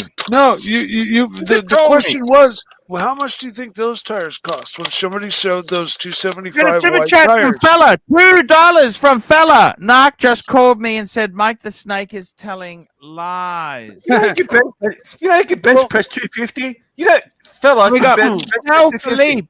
Philippe $2. Terry to ask Narc an intriguing question. There you go, Terry. Do it. Mark. Mr. Goldberg, what is one thing beagles like the most? What? What is one thing beagles like the most? Howling. Very good. But what's a food item? Like carrots? They love carrots. A beagle will eat anything that's not moving faster All right. than Terry, they let me ask you. Are you single, Terry? For now, For now. What was your last relationship? 3 years ago. What did you meet at a bar and grinder or a scruff? How'd you meet this guy? Scruff. Well, Terry and I don't years go on ago, stuff. but really, though, the guy was kind of in a bit of trouble. He's a what? No, I actually met him at a club. So At a club. A rave club? Where you wear just singlets and have a handkerchief in your pocket? How's it work? What type of club? no, I was just having a beer, and he walked up and asked me what my name was, and I told him. Yeah, what were you wearing? A singlet. I was just wearing a black leather jacket and black chaps, and I was Black wearing chaps? No, black wait. boots Chaps? and- Chaps? You took it chaps? Did you say Well, chaps? they weren't assless chaps. They were I'm leather still chaps. laughing at wait, Mark wait. saying singlet. Wait. You were wearing leather chaps with your This is ass getting- exposed. This is getting You juicy. know, trousers, leather trousers. Yeah, with chaps. What the ones you see your ass. Like in cruising. Cruising. You know, your frame of reference, Narc, is a 1974 Al Pacino movie. I mean, Is that that's what what you got? chaps are. They by definition have no. So ass. you're wearing chaps. Lips or hips? No, I wear trousers now. So Now, then, when you met the guy, you were wearing chaps. Is that right? yeah, I was wearing. Right, yeah. Were you wearing a And, cowboy hat? No, I was wearing a black bowler. I was Right, wearing now, a bowler. and he came up to you and said, "How you going, buddy?" Is that what he said? I was wearing my bowler. You're wearing a bowler, leather jacket, and chaps. Maybe just said, hello, what's your name? How are you this Cap, evening? bowler cap. It's a men's club. He's Thank wearing, You but he's wearing understand? chaps. It's a gentleman's club. This is After a 5 gentleman's years, chaps, club. We're Arch. I talking got to to know a him, and gentleman. Arch, he's wearing chaps. for a while. Let me ask you, how hygienic is that, right? You wear chaps. Do you have to bring your own cushion? How does it work? How do you sit? I don't think. I can't picture it being hygienic. He was 28, and at that time, I was 33. So, you know, He was 58. Yeah, well, 28. I shave my beard and stuff. Yeah. I mean, I don't have a beard because I shave my facial hair and all that. So what do you do? How do you describe yourself? A bear? An otter? How do you describe yourself? Now I would describe myself Then. as a bear. Oh, then? No, then I weighed like 50 pounds less than what I do now. So how did you describe yourself back then? Twink. He's average.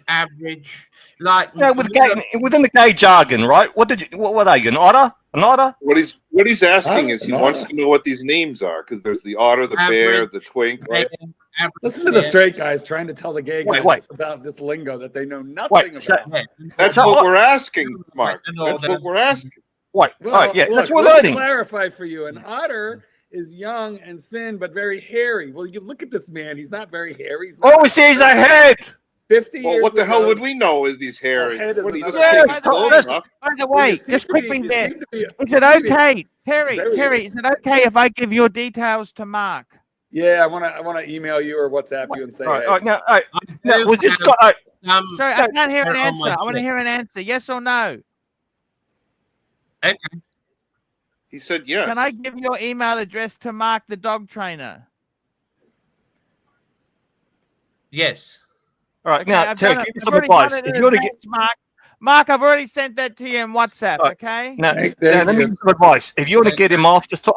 Just talk about some spray killing. That really gets him off. Now, Terry, are you a top, bottom, or versatile? What are you? Mark, I gave you a wrench, man. Don't embarrass me, please. Terry, how would you describe yourself? Are you a bottom? No, that's not the he sort of doesn't- question you're you gonna- ask these I'm a people. top. You're going to make Are his you, head wait, you're a explode. top? I'm a top. Wait. I'm nosy and inquisitive. I got follow-up questions. So you're a top. Yeah, it's bad. It's really bad. Mark, what's the Yes. other one? You went to otter, and then what's the bear? Yeah. I What is can't. this one? I don't. Please do not interrupt my friend here. Wait, Mark, I can't picture You him a think he top. wants- you I think he can't wants picture him a to top. Can you answer? picture him a top, Mark? Inquiring minds want to know. Mark, can you I picture don't Terry as do a top? that will to like answer it. Wait, Mark, can you Wait, picture wait, Terry as a wait. top? From what I understand, though, Mr. Goldberg isn't single. No, look, can I be honest here, Terry? I picture you a submissive bottom with a gimp mask on, right? That's how I picture you. really, This is I so- mean, I'm not against someone who's younger. It's just like I just want to be with like someone who's between like 25 and 29, and they've got this shit together. You know what I'm saying? So a lot of these young guys don't. So. This is true. Well, let me ask you, do you find Archie attractive? Do you find Archie attractive? He's got his shit together. No, but I like talking to Archie because he's a nice person. So.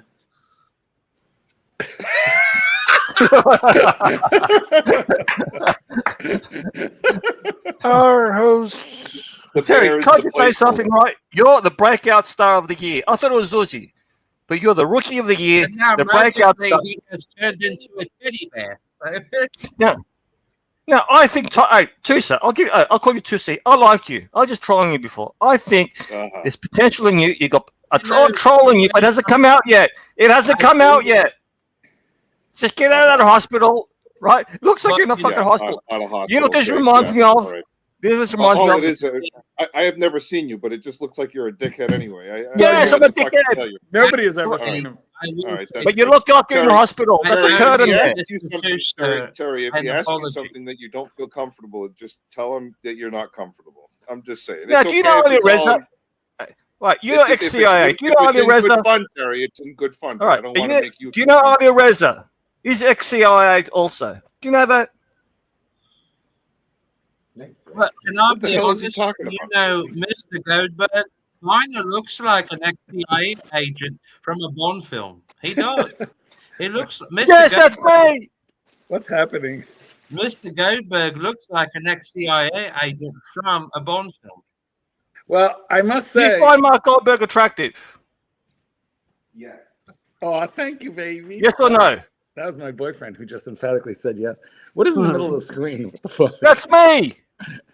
It's supposed to be me. Is that you? Super chat here. Patel Philippe, $2. Terry, be careful. Narc sends dirty emails. It didn't say narc, it said Mark. How old are you, Terry? How old are you, Terry? 36. Have you ever been with a woman? No. Oh, you're a gold star. You're a gold star I gay. don't find women. I don't find women sexually attractive. So Well, wait a sorry. minute, Terry. Hey, quick I have the question. same problem for Caucasian women. You know that? Yeah, you've never been Nah, touched I on. got the same problem for Caucasian women. Terry, were you Something Terry? I've always had a fascination with is Penis? actually finding a Latino man. Dick. Now, Terry, Terry, were Latino man? Did you say Latino man? Terry, were you born vaginally or by cesarean section? Wait, we need to hook him up with my father Diego. died 10 years ago. So he had We need to hook him up with Diego. Narc, let him answer. Were you born by cesarean section, Terry? He said that it was 10 No? years ago. Okay. He Well, can't then you have- remember. Then you have touched a vagina, and that makes you only a gold star gay. If you had been born by C-section, you would be. What about a platinum. man like Zorro? I can't answer that. Zorro? Yeah, You want Zorro. a Z? You want a Z carved in your belly with a sword? That's very kinky, but okay. Man. Mark, you haven't explained these other things. You've explained the Well, otter. what- but I ask want to a know what the other question. ones are. You, sir, ask a When I question worked and in you shall marriage, receive an answer. there What do you was want a to man know? who walked in the department. What do you want to know, too, sir? Go ahead. But how many are there? I mean, does it go on I don't forever? know. or- Ask There's a bunch. I But don't know. wouldn't Archie be I only know considered the a otter. bear? So the other one I heard is a twink and a bear. Those are the only ones I know. So what are those A things? bear is an older, fatter, hairier guy. A twink is a younger, hairless guy. Yep. Are there any others I don't know about? Yeah, there's plenty. Otter, you know, you Oh, yeah. throw an otter out there. Yeah. Otter is a younger guy, but with hair. Then there's twunk, which is in between a twink and a hunk. I mean, there's What a the lot fuck of is a terminology. hunk? Well, listen, Well, let me ask you a What question. would I be How many considered? words are there for tits? Tits, boobs, jugs, bazambas, gazingas. No. But those all describe the same thing. But these Yeah, are the well, things that you know, describe different things. This describes dudes in all our various permutations. So is a hunk like Fabio? Is that what a hunk is? I mean, I guess, yeah, a hunk would be like a built guy. You know, I mean, it's the same terminology. A hunk is a No, hunk. Come on. honestly, I do have a serious question for Mr. Archibald. Okay? Yes. This is about a car. Sir, yes, sir, yes, sir, yes, sir, no, sir, yes, sir, sir. You said something about the Bentley, okay? How much are they requiring down plus finance plus sale for the Bentley? I was looking at spending about £75,000. I was going to put half in, £75,000. pay half, and borrow half. Okay, how are you going to do that if you still owe on the Beamer? Just out of curiosity. No, this is after I get rid of the Beamer. This isn't like I'm not looking at doing it today. This is in 2 years' time. 4 years from now? Sorry? 4 years from now? Look, there's 2 even more years, terminology. 2 years. Milk pillow. Mark, I 4 got years. a story. Look, so 2 years, I- 2 years, 2 years. Okay. Do you think you can do it? You're never going to get a What? word in edgewise, though. That's the Do problem. I think I what? know it's relevant. It's really relevant. Well, hit us. Go ahead. Do you So think I was you at can a- do it, sir? So Terry, Sorry? like I was at a. Huh? Do you Who's think talking you here? can make the purchase? Yeah, possibly. Why not? Two-sir lost the floor. He didn't insist. Yeah, I know. All right, ready? So- So look, By that I was at a time, place. when you make on, that Terry. next purchase, Just keep talking, Two-sir. What- Don't stop. Just keep So talking. look, It's the Terry. key. Or Mark, all right, whoever wants to listen. I'm hoping that he'll stop at some point. But look, I was at a place, it's called Free Play. All right, it's called Free Play Arcade. And it was called Game Night. All right, game. But what I didn't realize when I got there, it was spelled G-A-Y-M-E. Game Night. Did you So- did you score? Well, hold on. So, Mr. you know, I'm Tuesday, sitting I there owe and you it's an a little apology. You know, It's a you're the little- it's a daddy little- type, just so you know. In case you want to know, you're It's the a- daddy. it's a little different, you know, and I'm thinking, what the fuck is going on here? So I'm asking, and people are like, oh, well, this is, you know, and they've got these things going on. They've got the cross dressing on stage and everything else like that, and I'm having a good laugh. Called Will drag you show. be for wearing fuck's the sake. Brigade Well- Type 20 when you buy the Bentley? Terry, give me a minute here. Give me a minute, all right? We all love you, but just give me a minute, all right? So I'm asking these people, we're having a similar conversation, and I didn't get through the conversation, but finally I just asked, well, if he's this and this person's that, well, then what am I? And then one of them said, yeah, you're straight. You're in the wrong place, is what you are. So that's all I can tell you. If you want to know your place in the gay world, you're the daddy type. Yeah. So they saw right through, you know. But anyway, this is the way it is. No, So they daddy, saw that's right what you through would because say. you were wearing assless chaps. So if I swung in that direction, I'd be daddy. That's what I'd be. Okay. If you swung, you would, she hits, she scores.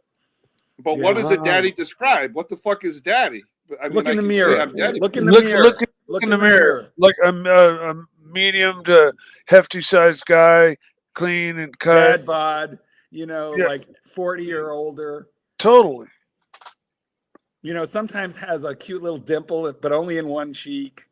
Mike, do you go in that direction too, or what? You do. You seem to have a lot of but I love going to gay bars, man. I've had so much fun in gay bars. That's because you don't have to pay for your own drinks, Mikey. Exactly. You're like, Daddy, come over here. Tell me a story and have a beer. What the So is Mike the Snake a daddy?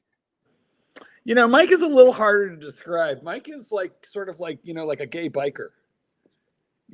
Like a little scary looking, but very gentle and clearly massively hung. Oh, I have one. Do you? Well, we all have one, just so you know. No. Keep going. What was he again? What would you call him? I said he's massively hung. He's hung. Thank you. Well, that would be the assumption, Mike is hung. Hung. Oh, so he'd be. But how would you know that beforehand? I mean, you develop a certain. Well, he sent me dick pics. Oh, so that implies okay. But how about this? How about a bull? A bull. Well, now could you leave Archie alone? Huh? I said, I feel like you shouldn't talk that way about Archie. Archie's a bull. So he's a bull. So what does that mean? There's no bull. What is this? Oh, bull? There's no bull? No. There's no what bull. Happened what really it's upsetting me a little right now is I forget his name. What the fuck? Oh, Herman. Herman hasn't said anything for a while. Herman, are you okay? Yeah, I'm just looking at YouTube right now. Hang on a moment. I got some content for Archie I'm going to send him, and I want you guys to tell me. That's fine. But hey, we're always looking for content. It has to do with a car, so. Okay. I got to tell you. I got to tell you something, Marky. Yes, would you ever get a British car? I would have liked an MG, but I like cars that run. All right, we switched gears officially. I've had a lot of my questions answered. Thank you. Look, Mark. you know what? Here's what happens. If we do any more gay talk, this audience is going to turn on me, and it's going to get bad. But I can't listen. Nobody in this audience can say that they don't want to know this information. I mean, they all know better. They listen. This audience knows everything kinky, disgusting, foul, nasty, vicious, and vinyl. They all know. They are all at home right now. With the bottle of Jergens lotion. Most of them have their Depends pulled down to their knees. No, they go to efuck.com and that's what they know. But this other stuff is specialty information. This is a nasty crowd. Let me just tell you what. And we're gonna need. You know what? We are gonna need K-back with a big dose of milk pillows to sort these guys out. Now, I mean, what's we a really milk need pillow? K. Yeah. What's a milk pillow? Oh, for fuck's sake, sir. Come on, man. I get it. Now I understand. You're about to lose the heterosexual card here. Well, no, I've never called it that before. Usually like life preservers or they open great doors. Or I don't know. I've never heard of this other one. Let me just clarify. Herman, are you gay? Yes. And you don't know any of these terms? Oh, he does. Well, he's in the UK. He's an upper class Englishman, Mike. Mike, he's not just. This is not San Francisco. Oh, I know, but I think a lot of the terms are kind of universal, aren't they? That's right. Mike's got. Yeah. Well, like nowadays, you can't even tell what a tranny is because it's all changed. That's the way the environment's become. It's changed. We're not even allowed to say that anymore. Don't even know what I'll be right back. I remember when I was working in Seattle at running that video store. Mike, I remember when I was a tranny. There was a tranny bar that we used to walk by, or I used to walk by on my way to the bar I went to, and outside there was one or two that were just like so absolutely hot, hot. I had to go up to them and tell them. I just said, I know you're a tranny, but you are absolutely stunning. I mean, if you weren't a tranny, I would be all over you. Wait, what was that song years ago? YMCA or something? The YMCA. It's fun to stay at the YMCA. He knows It's fun it. to stay at the YMCA. He knows it. I love that song. You know that? Well, there you go. In the Navy. Was never in the Navy. I had flat feet. Couldn't drive.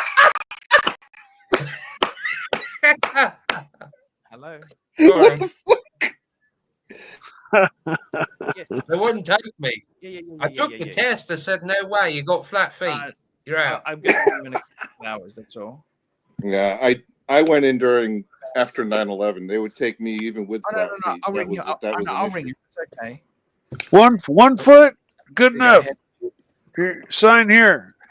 Yeah, it was bad during that time. Yeah, You've got a separate switch because I know exactly what he's talking about, but you've got to. Did Archie take his pants off?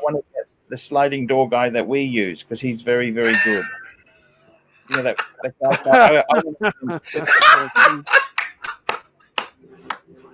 okay, darling. Bye. Archie, why don't you talk to me like that? What's going on here? What the? Oh, Tusa, you are so amused. Share screen. I found a guy for you. You said you like Latino guys. Yeah. He's a watch guy too. Terry, this is your guy. What's his name? Hey, what's up, everyone? Welcome back. I'm Diego. Today, I have the pleasure of reviewing the latest Adidas OG Futurecraft 4D. Check it out. Check it out. Check it out. Is that That guy's Diego? Diego. He's part of the colony. Yes, that's Diego. He also does sneaker videos. Okay. Is he? Is he a soccer player? No, he's a gymnast. He's 5'4". He's a contortionist. Here's the thing with me. I was never able, just like the Navy thing with Mr. Go, I was never able to play soccer because, like, I have flat feet, but I always had this fascination with soccer. And I don't know why. Ever since Yes, he's a good soccer player. Yeah, he's a good soccer player. That's why he's reviewing. Yes. Okay. Do you like strikers, defenders? What type of soccer players do you like? I once met a boy from the Bolivian Big national defenders. team. Yeah, he's a great defender. He's a fullback. Okay. Well, then that means he No, must. no. The only problem is in a relationship with OC. He's another prominent member of the Archieverse. I reckon you could steal him off OC. Oh, well, there you go. All right. How Yes. old is he? Right. How old do you like him? Is he 40? How old do you like him? Hey. At least no younger than 24. So He's 29. So there's no upper limit. There's no upper Archie, I limit. just sent you a wonderful video of a Ferrari in the making. I would like you to play it if you could, please. And you guys who are car guys out there, tell me what you think about this car. It is an older car, but though it is one of my favorite Ferraris in production, well, was in production. And you can pick it up vastly cheap all over the world, like less than $60,000 is £80,000. So you tell me what you think. Oh, I think the 612's nicer than that, don't you? No, well, it's got the same engine. That's the whole thing of it. You didn't. A lot of people don't know that it's got the same engine. What are you talking about? Show it to Mike and see what he thinks. Pull it up. Why are you adding yourself again, Terry? I don't understand. Because I'm losing reception. Okay, we got. I'm losing reception. Man, fucking A. This show is a. This feels like deja vu. I'm having deja vu over here. Well, the thing is that last time. Terry is on twice now. Why? You all remember this car, right?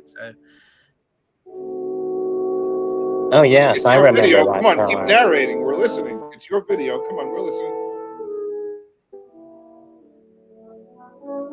This is Ferrari for you. They got that masterpiece. There you go. You know that Lamborghini said you could do this better?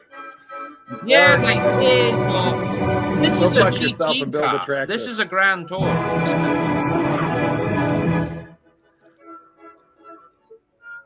Beautiful masterpiece.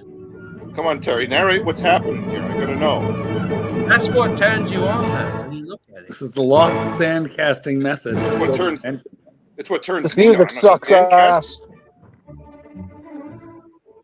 Yeah, there you go. There's a cylinder. Yeah. There's the engine block. Yep. And crafted. Within tolerances of half an inch. And this was like the first Ferrari in the world to like beat a 0 to 60 time because of the new engine. This is terrible. That was you on a perfect night at home with the twin.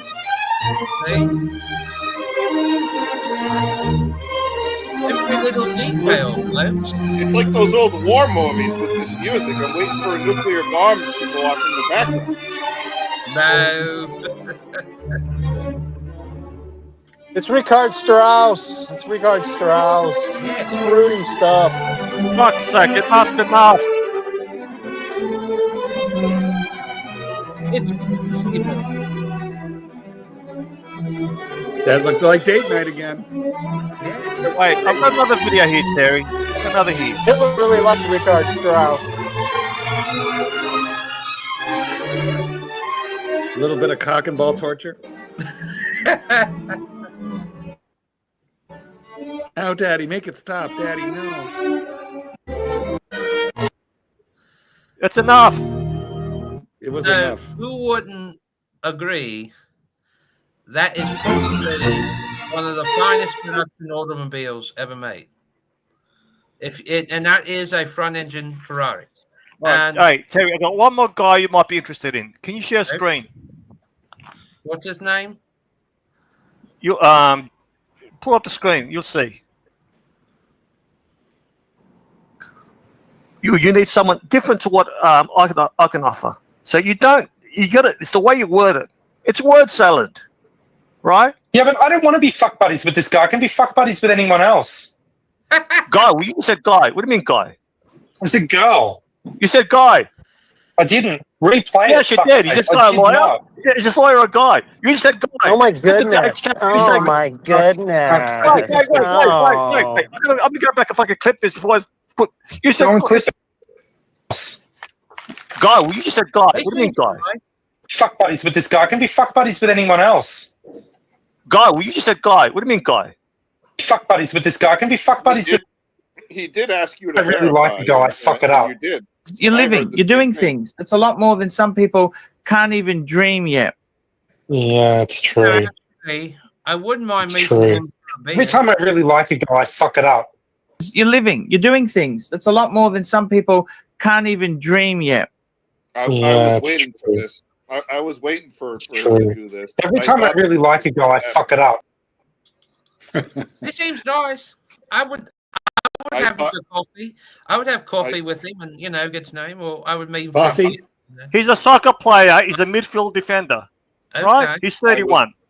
I Is he was Hispanic? wondering when this was going to happen because I thought I that don't you know. would do a replay. I would have to get to know him before actually, the romantic part. He's a bit of a player. Tosser, did you see that show? I saw that and I said he's gonna go behind the scenes. Hey, and Toother, record he that. said tosser and you answered. I just want to point that out. Now, when you watched that, what did you say? Freudian I said slip? he's going to go back and he's going to record it, and that's what he's going to do. He's going to play it back. And You know me too well. He's got the clips. I couldn't help it. It's muscle memory. He's You got- know what? I he's heard. got a- Listen, I heard know, the same to be thing. honest, I heard he's it. got a handsome face, but Yes, he's handsome. yeah, I mean, but I would have to really ask him questions, like what his past was and everything, and like what his interests are, besides soccer and all that, like just to get to know him a bit before actually, go. Yeah, look, you might get him on the rebound, but that might be good for now, right? His name is Jakey. Jake the Yuppie. That sounds fun, Jakey. Who really cares what I he's actually date Oh, man it's so named sexy. Jacob, Yeah, so- love it. Yeah. All right, I'll hook you up. I'll get his details and I'll send them to you. All right. All right. Now, do you prefer Jakey or Diego? Oh, I don't know. The Diego name sounds better. It's just like the difference between Daryl and Darren. You know, Darren sounds better than Daryl. So, Oh, Daryl- what about if I can hook up both these guys for you into threesomes? No. I've never done one. Are you getting a boner, Herman? I gotta go. It's been a pleasure, Terry. You're the breakout star of the year. You got potential. Tusa, you got potential. I called you Tusa there. I love Tusi. I love him. He's a great guy. You know what? Tusa. It's Tusa, not Tusi. Where the fuck did you get Tusi? Potential. Narc, I tell you what, Narc, you know what? You burnt Higgy for me, right? I can't go to the fucking BMW. Buddy, you burned Higgy. You fucking burnt him.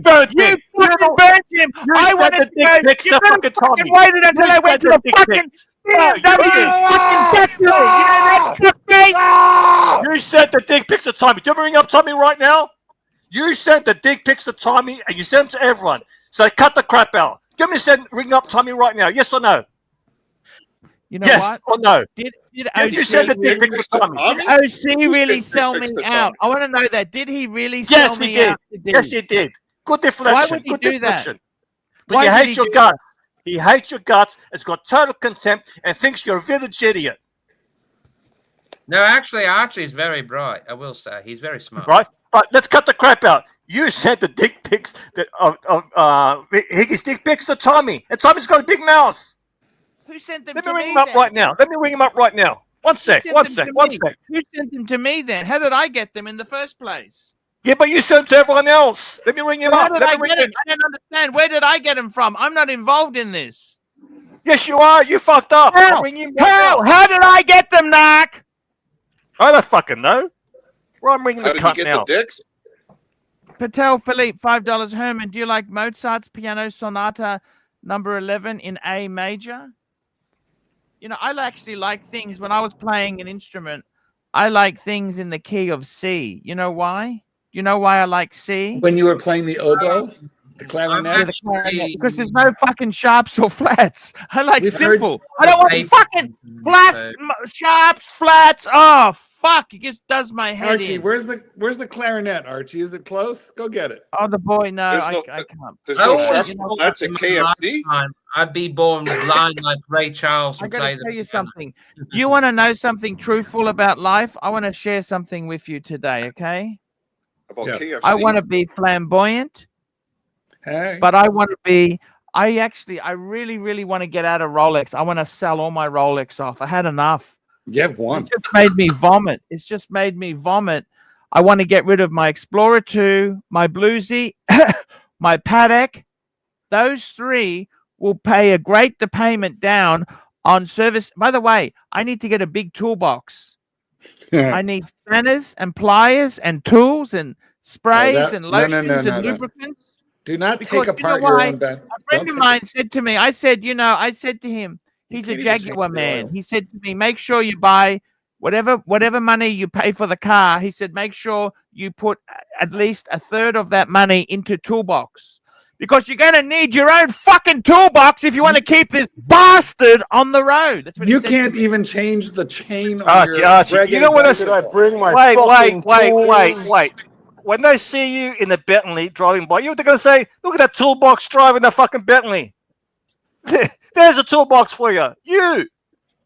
Archie, would you wear a Daytona when you walk into the Bentley dealership? Should I bring my toolbox? He doesn't have one. No, Super I chat. got to tell you, honestly, I only ever wear Breguet. I'm a Breguet man or a JLC because I'm not following the herd.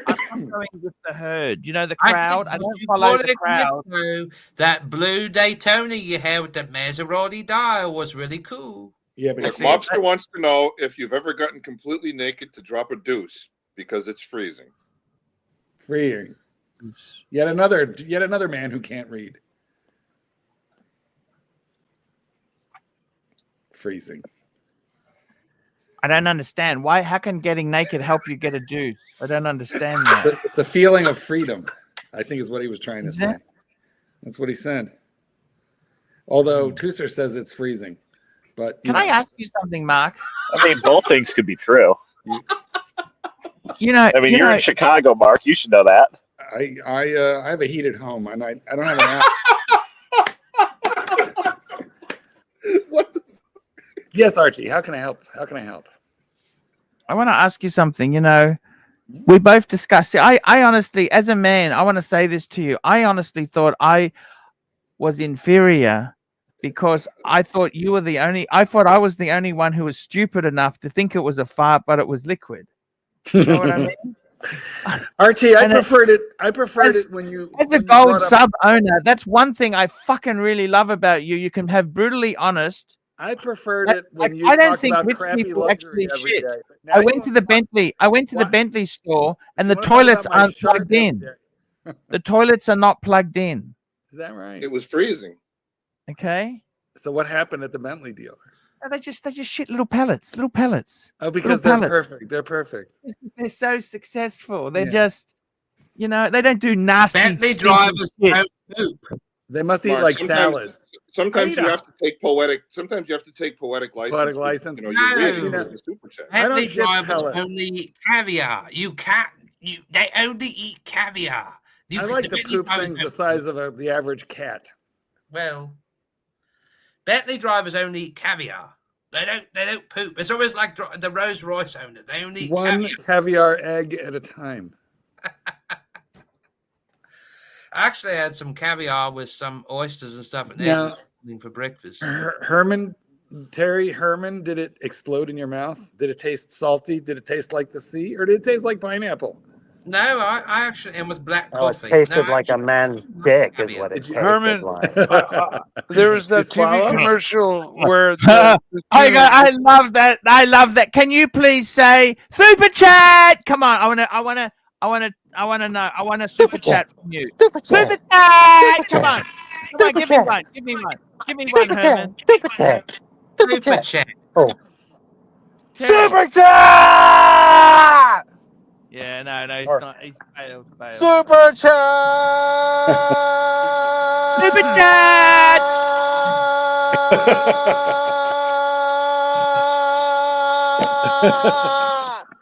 Oh, Patrick, I can go longer than that, sweetheart. That was a half a breath. I gotta say, guys, can we decide right now about we need a poll? Who sounds gayer, me or Patrick? Oh, I do. I sound far gayer than both of you. It is true. That is definitely true. Archie, what about buying the Bentley in orange? That'd be different. I'm happy to go with any color that's a deal. The color doesn't matter. But- I want the but you deal. got- I'm a man of the deal. Purple? You know what Pink? I mean? But what's Whatever. the premium charge on a custom color option? That's the thing of it. What's No, well, like, I'm buying if second hand. I'm not buying new. I'm buying second hand. I'm buying No, third or okay. fourth hand. Well, Third or wait. fourth hand. How third or old do you fourth want to hand. be? Like 5 years old or like 2 years old? No, I'll be 7, honest 8. with you, but look about 10. Okay, 10. have you checked with the automobile insurance company on premiums? How much it would be? Yeah, Premium. I know what it's going to cost. It's not going to be cheap. Well, I know that. So it won't it's be that probably- much though either. So what you're paying for your Beamer, probably maybe multiply that by 3 or 2. Yep, that's how it is. Easy. Yeah. All right, gentlemen, I'm gonna hit the grocers and maybe get something. Tusa, I yummy got to on- tell you, man, thank you so much for coming on, man. We're having so much fun with you. It's Absolutely. great having you here. And We by love the having way, You too, sir. sir, I want to apologize to you, sir, for what I said to you yesterday evening. I do want to apologize. I didn't mean anything by that, by the Seiko thing. I did want to. No, you're fine. You No, know, I was just trying to make a point, but you were right though about the Seiko. It's just though that like the Speedmaster has been so regarded respectfully too, as like Sorry. you know the amazing thing. I'm here with you, buddy. I'm here with you all the way. I got your back, buddy. You're good. It's fine. It's really Thank you. fine. I'll see Thank you guys another time. Yeah, have a good Bye. evening. Was there a Pogue discussion or something? No. It was a discussion on whether they are the first Omegas that were in space, first watch in space, as opposed to Omegas in space. It was a Oh, yeah. A Rolex GMT went into space. the Seiko 6139 was spent 180 days in Space Lab many years later, and William Pogue was the astronaut who wore that watch and said that he'd like to use it better for thruster burns and things like that. And there's pictures of him double fisted, showing him wearing his Omega and his Seiko.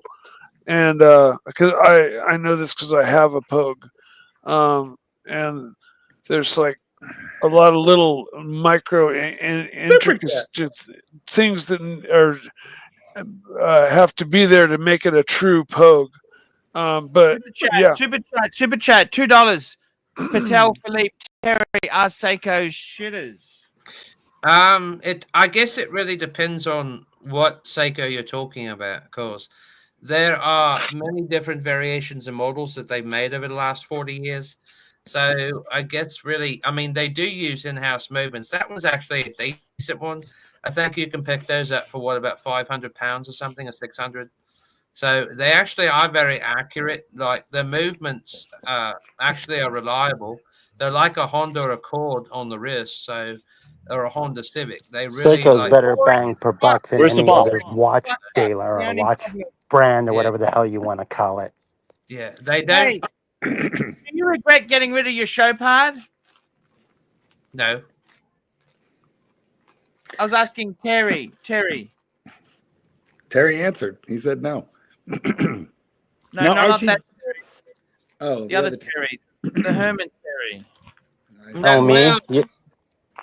I mean, show pod is that Herman Terry. Oh, Jesus Christ. Here's the thing. They don't really get a lot of popularity in other countries. That's the thing. They're not like Rolex and Omega and Patek. A lot of, like, if you go to India and places, they know what a Patek is in certain upper class areas and places. They really do.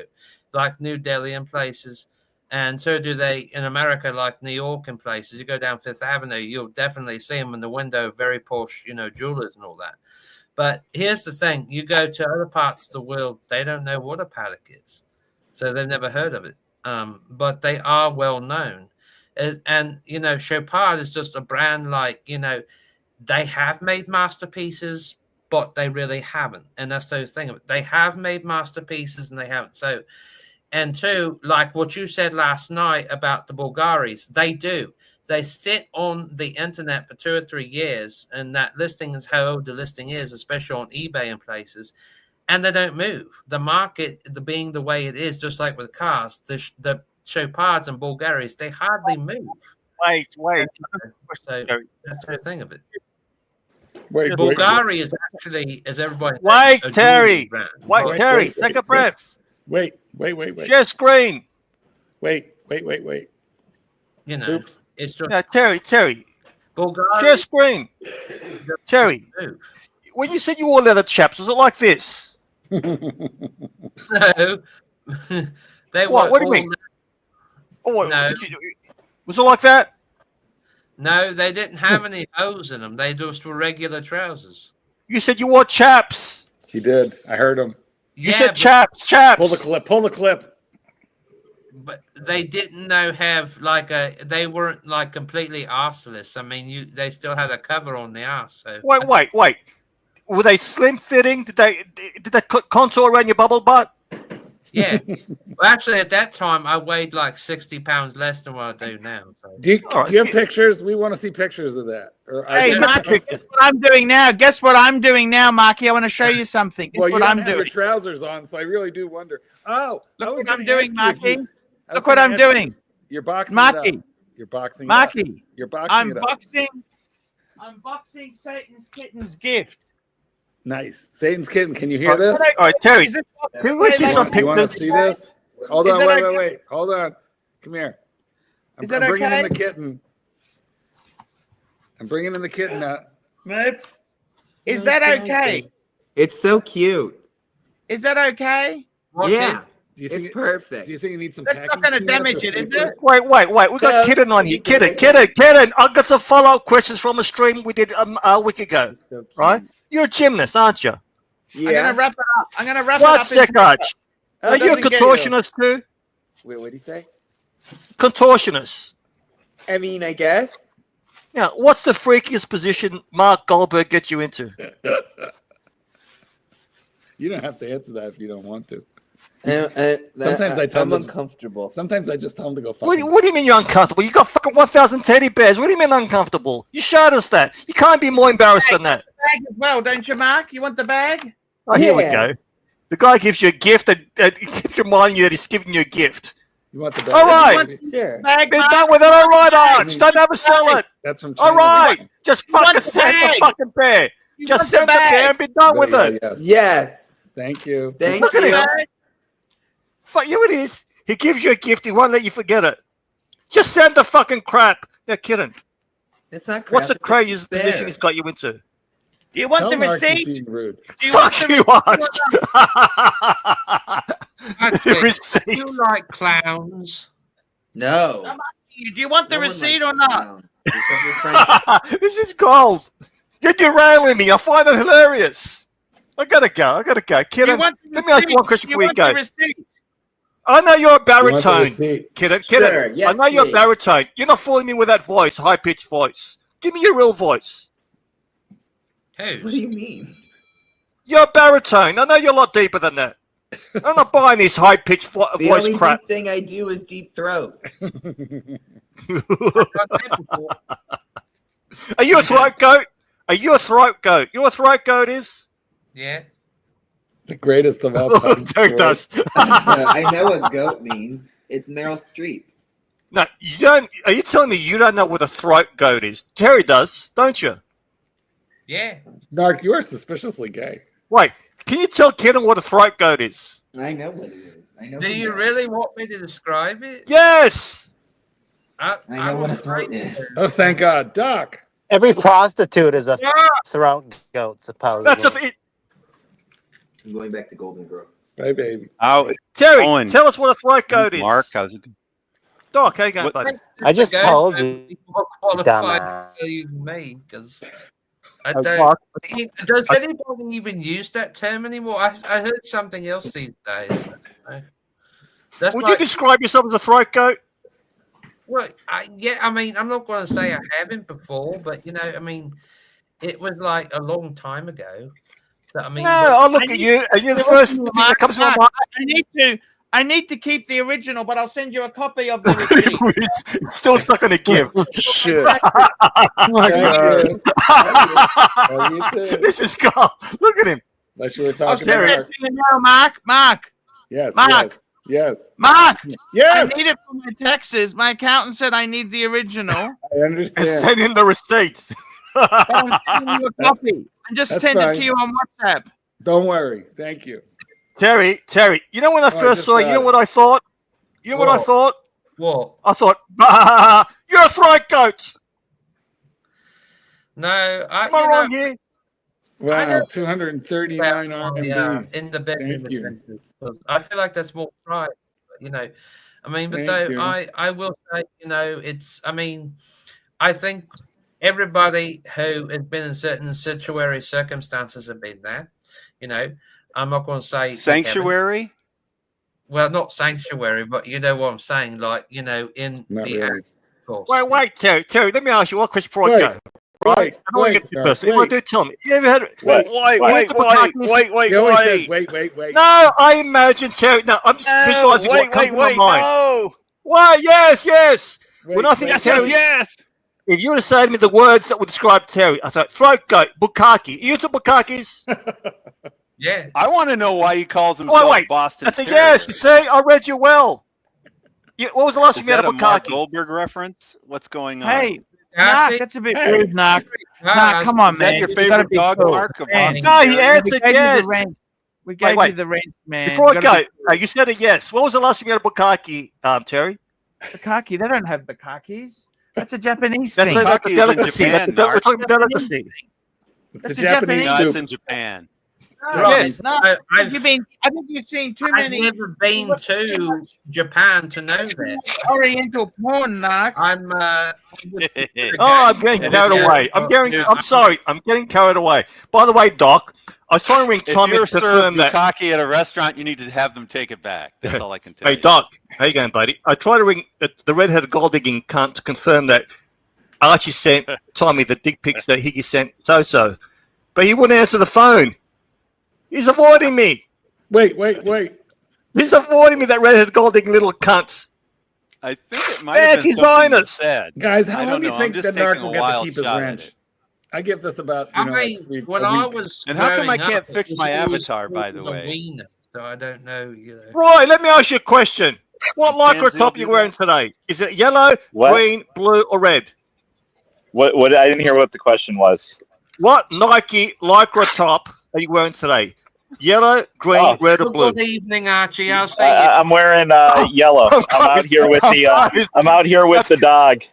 All right, so I wasn't wrong. You shouldn't have brought out. You shouldn't have come on, Roy. You shouldn't have come Oh on. no, I'm fine. I don't care. I don't care about him making fun of me. That makes no goddamn only difference to me in the encouraging world. him. So. I love you, Roy. I love you. You know that. Wait. Look at how desperate this guy is. He's just staring at that ball. Is that the dog that hates the homeless? Yep. Hi, Archie. What breed of dog is that, Roy? It's a Doberman, a European It's a Doberman. European Doberman. He's not happy with the US-made Dobermans. Mark Goldberg. No, they're a different. They're different. They're a different breed. So Mark Goldberg. Smaller His Doberman, dog. isn't it? Yeah. Well, the American Dobermans are leaner. They have a curved neck, and their head shape and stuff is a bit different. No, and you're just the like saying European you got a ones are European also more Doberman. No, working Roy. ones, so they have more drive and stuff for. Yeah, they're for more. training They them. can be more. They're bitier. The European ones tend to be a little on the bite. And there's Snobs Goldberg. His dog hates homeless people. When it says homeless people, it growls. Yeah, You well, know tell me that? this, Mark. Why the hell, when the dog comes running with the ball and I say drop, this is the only dog who doesn't drop it. He like fires it at you. Because you didn't train. What do you mean he fires it at you? He throws it at you? He pops his head back and he like spits the ball at you rather than just drop. Listen, here's what he's saying. Dad, you're just a tennis ball launching machine. Do your fucking job. Yeah, it seems that way, doesn't it? Yeah. Hey, Roy, tell him about your dog hating homeless That's a people. nice way to put it. It's a sign of disrespect. He's trying to Roy, say, can you he's tell gonna Goldberg lift his leg on you next? why your dog showing hates dominance. homeless people? That's right, exactly. What? Goldberg. I mean, it's apparently it's built into the breed, man. He sees them, he starts growling. Built He in. he's He doesn't Goldberg. hate homeless people. He hates people who have bad smell, and that's generally homeless. It's not necessarily homeless. I'm sure if I went on there, he'd be biting me as well. I gotta go.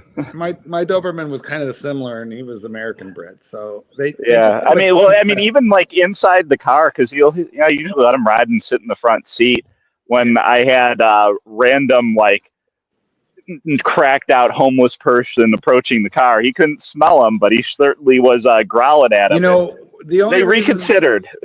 I wrote about this in one of my books, but the only reason that I'm alive right now was I had the Doberman in the back of the Jeep when I was carjacked.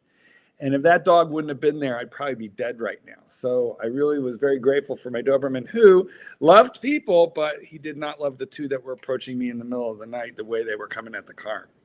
Did And, they he have tried to play- weaponry on them? Yeah, well, especially in that era, in that neighborhood in Chicago, most carjackings ended in a fatality. So yeah, They had an Uzi or somebody else like that. No, they would have just had handguns. No Uzis. Handguns, okay. Yeah. Well, that's bad enough. His favorite thing, like more than anything else, is when somebody, he can hear him coming through the courtyard to drop off a package at the door. I leave one of the curtains drawn on the windows there so he could run around and bark at him. Mm-hmm. That's his favorite thing in the world to do. I don't know. I was always worried that, rather than thinking of mine as my protector, which he was, but I worried more that he'd get hurt if he tried to take somebody on. You know, so I always kept him clear of people like homeless and stuff that he would object to, because I always thought, if the cops come, they're going to take my dog. And I'm like, I'm not the kind to fight cops, but if they try and take my fucking dog, you know, I'm going to jail.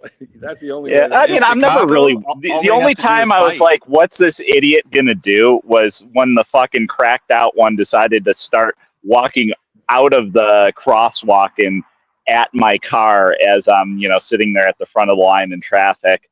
Other than that, I mean, realistically, in Chicago or here, San Francisco, wherever, typically, I don't know, they mind their own damn business. I'm not particularly homeless and a good mark. Chicago So are different from homeless in Chicago are different from crooks in Chicago. I don't know. I had a drunk guy look at my dog and just start growling and barking and growling and barking, and the dog ignored him for a really long time. And then finally the dog, this is a very highly trained dog, and so he looked at me like, what do you want me to do here? And I just dropped the leash. And he looked at me again, and I'm like, do what you got to do. So he walked up to the guy. He gets within like 4 feet, and he cocks his head, and he goes,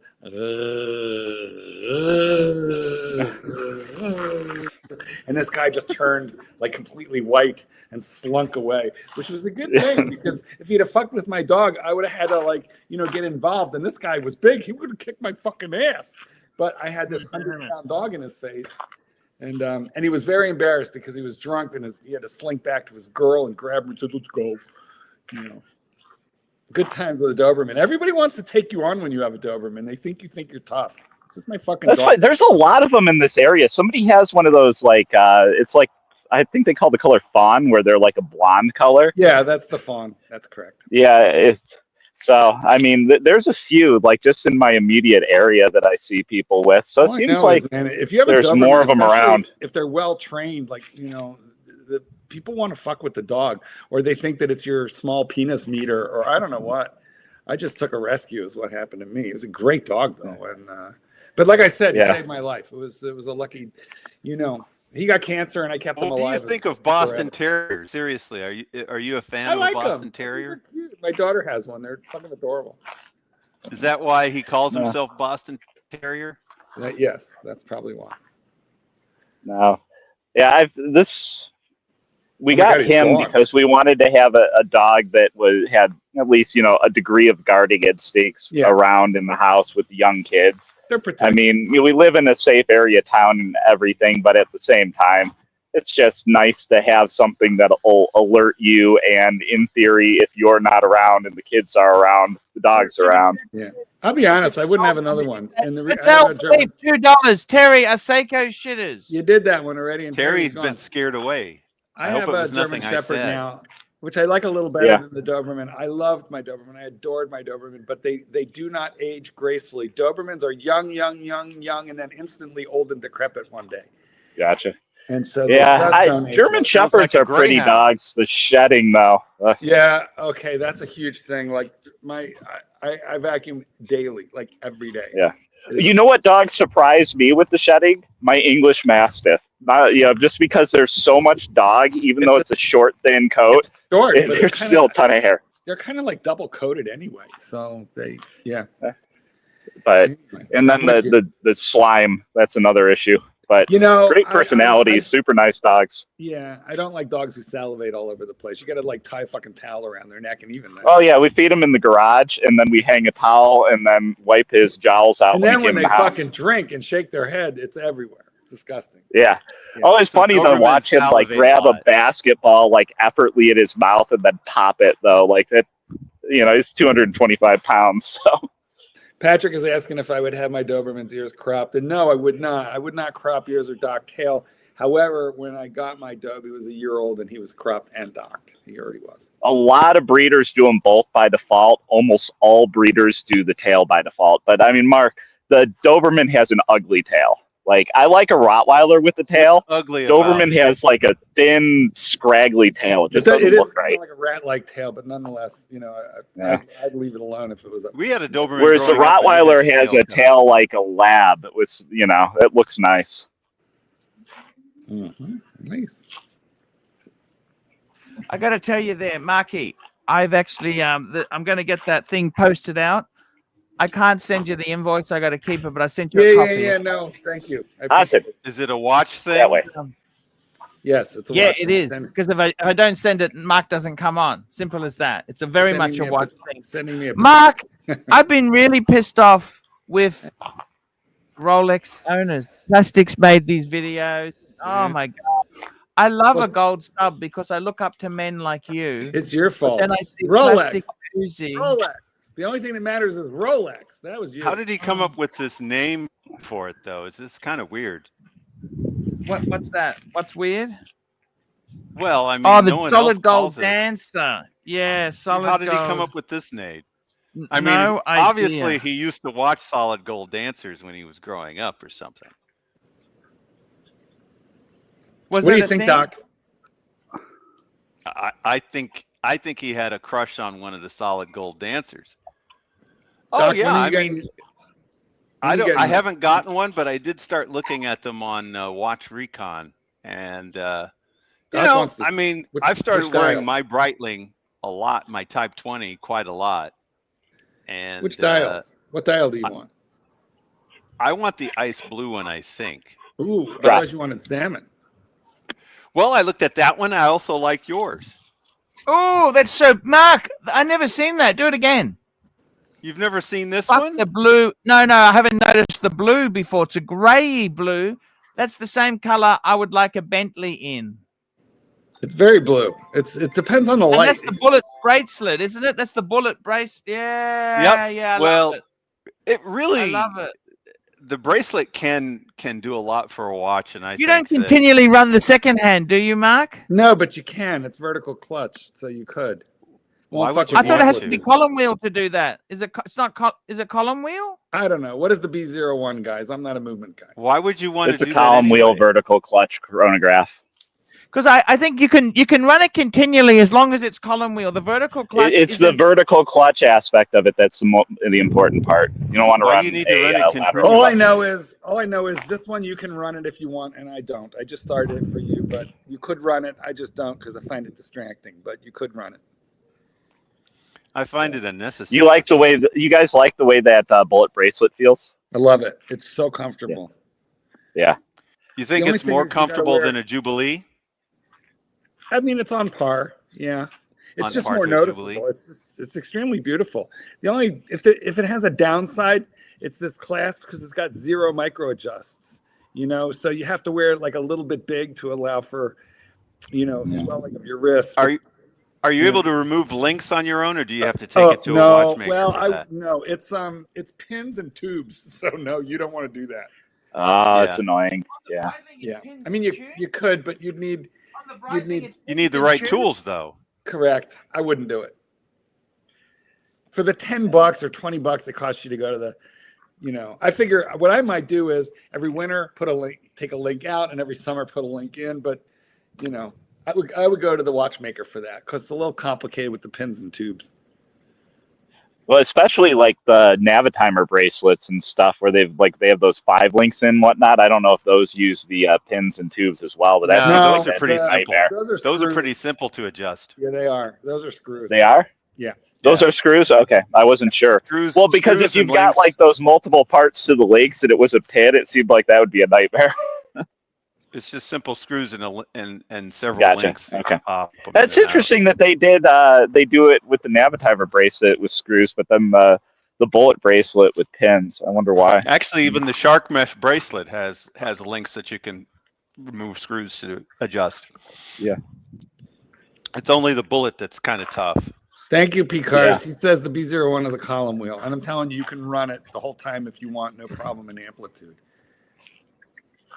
But I don't, just because. I mean, I don't usually. I wonder what that does to the power reserve. I mean, I imagine. Well, it the eats interest. It has power. to eat it up. The energy has to come from somewhere. Yeah, but as long as you're Yeah. moving, as long as Yeah. you're alive. Well, Well, but yours I mean, is like, what happens when self-winding. you leave it overnight? It's like if you pick it up after 24 hours, is it still going to be good? Or, you know what I mean?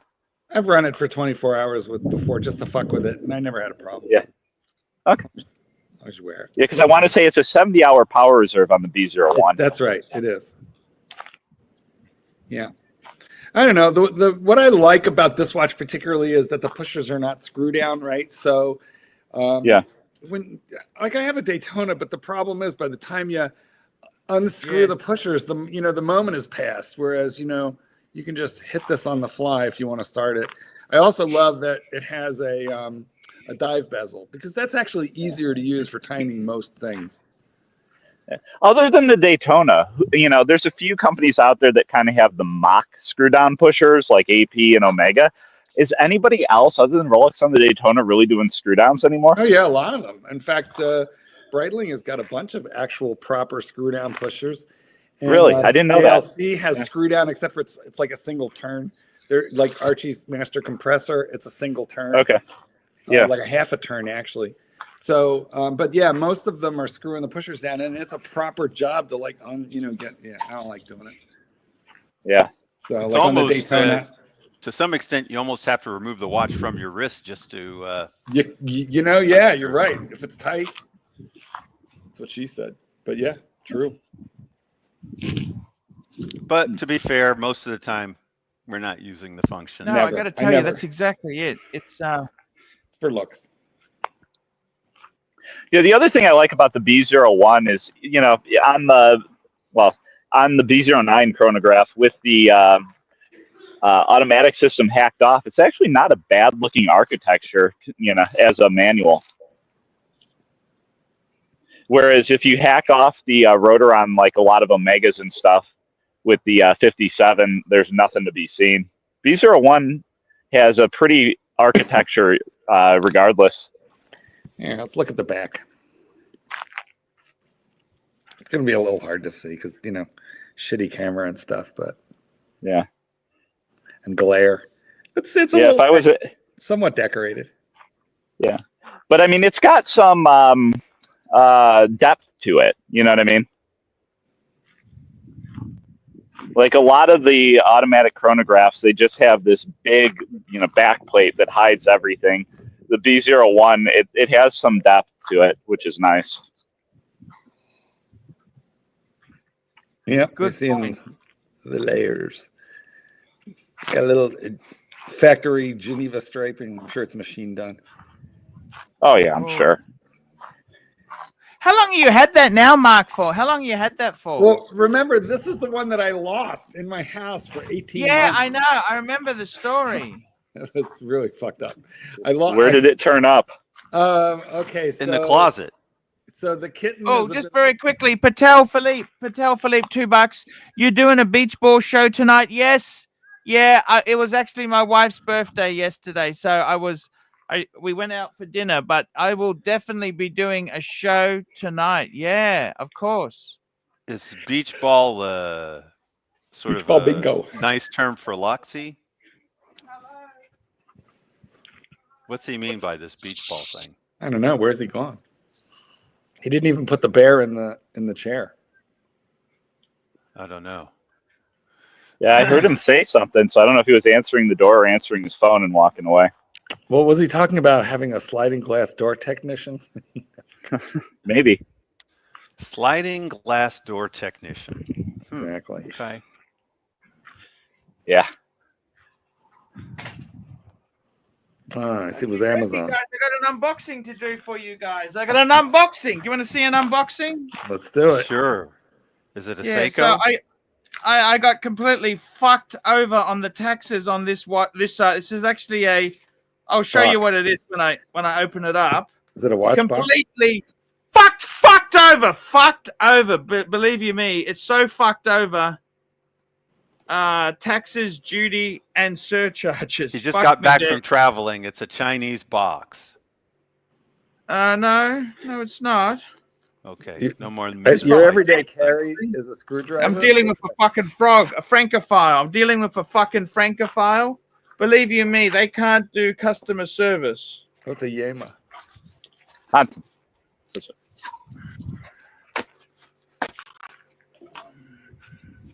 Not sure what I know what a Francophile is. Oh, fuck. Somebody who loves the French.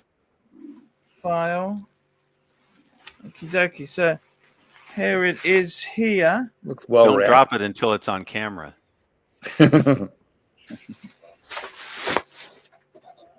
so much shit lately. I bought a bit of stuff, and this was just to recover something from the burglary. Oh, I like it. He's wrapped it in. He's reinforced fucking. No, he's used real paper instead of plastic.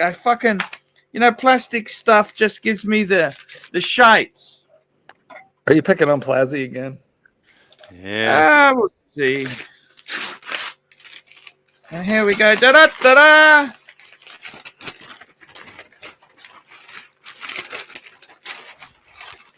It is a watch box, isn't it? I don't know if you know this story, but this was actually a.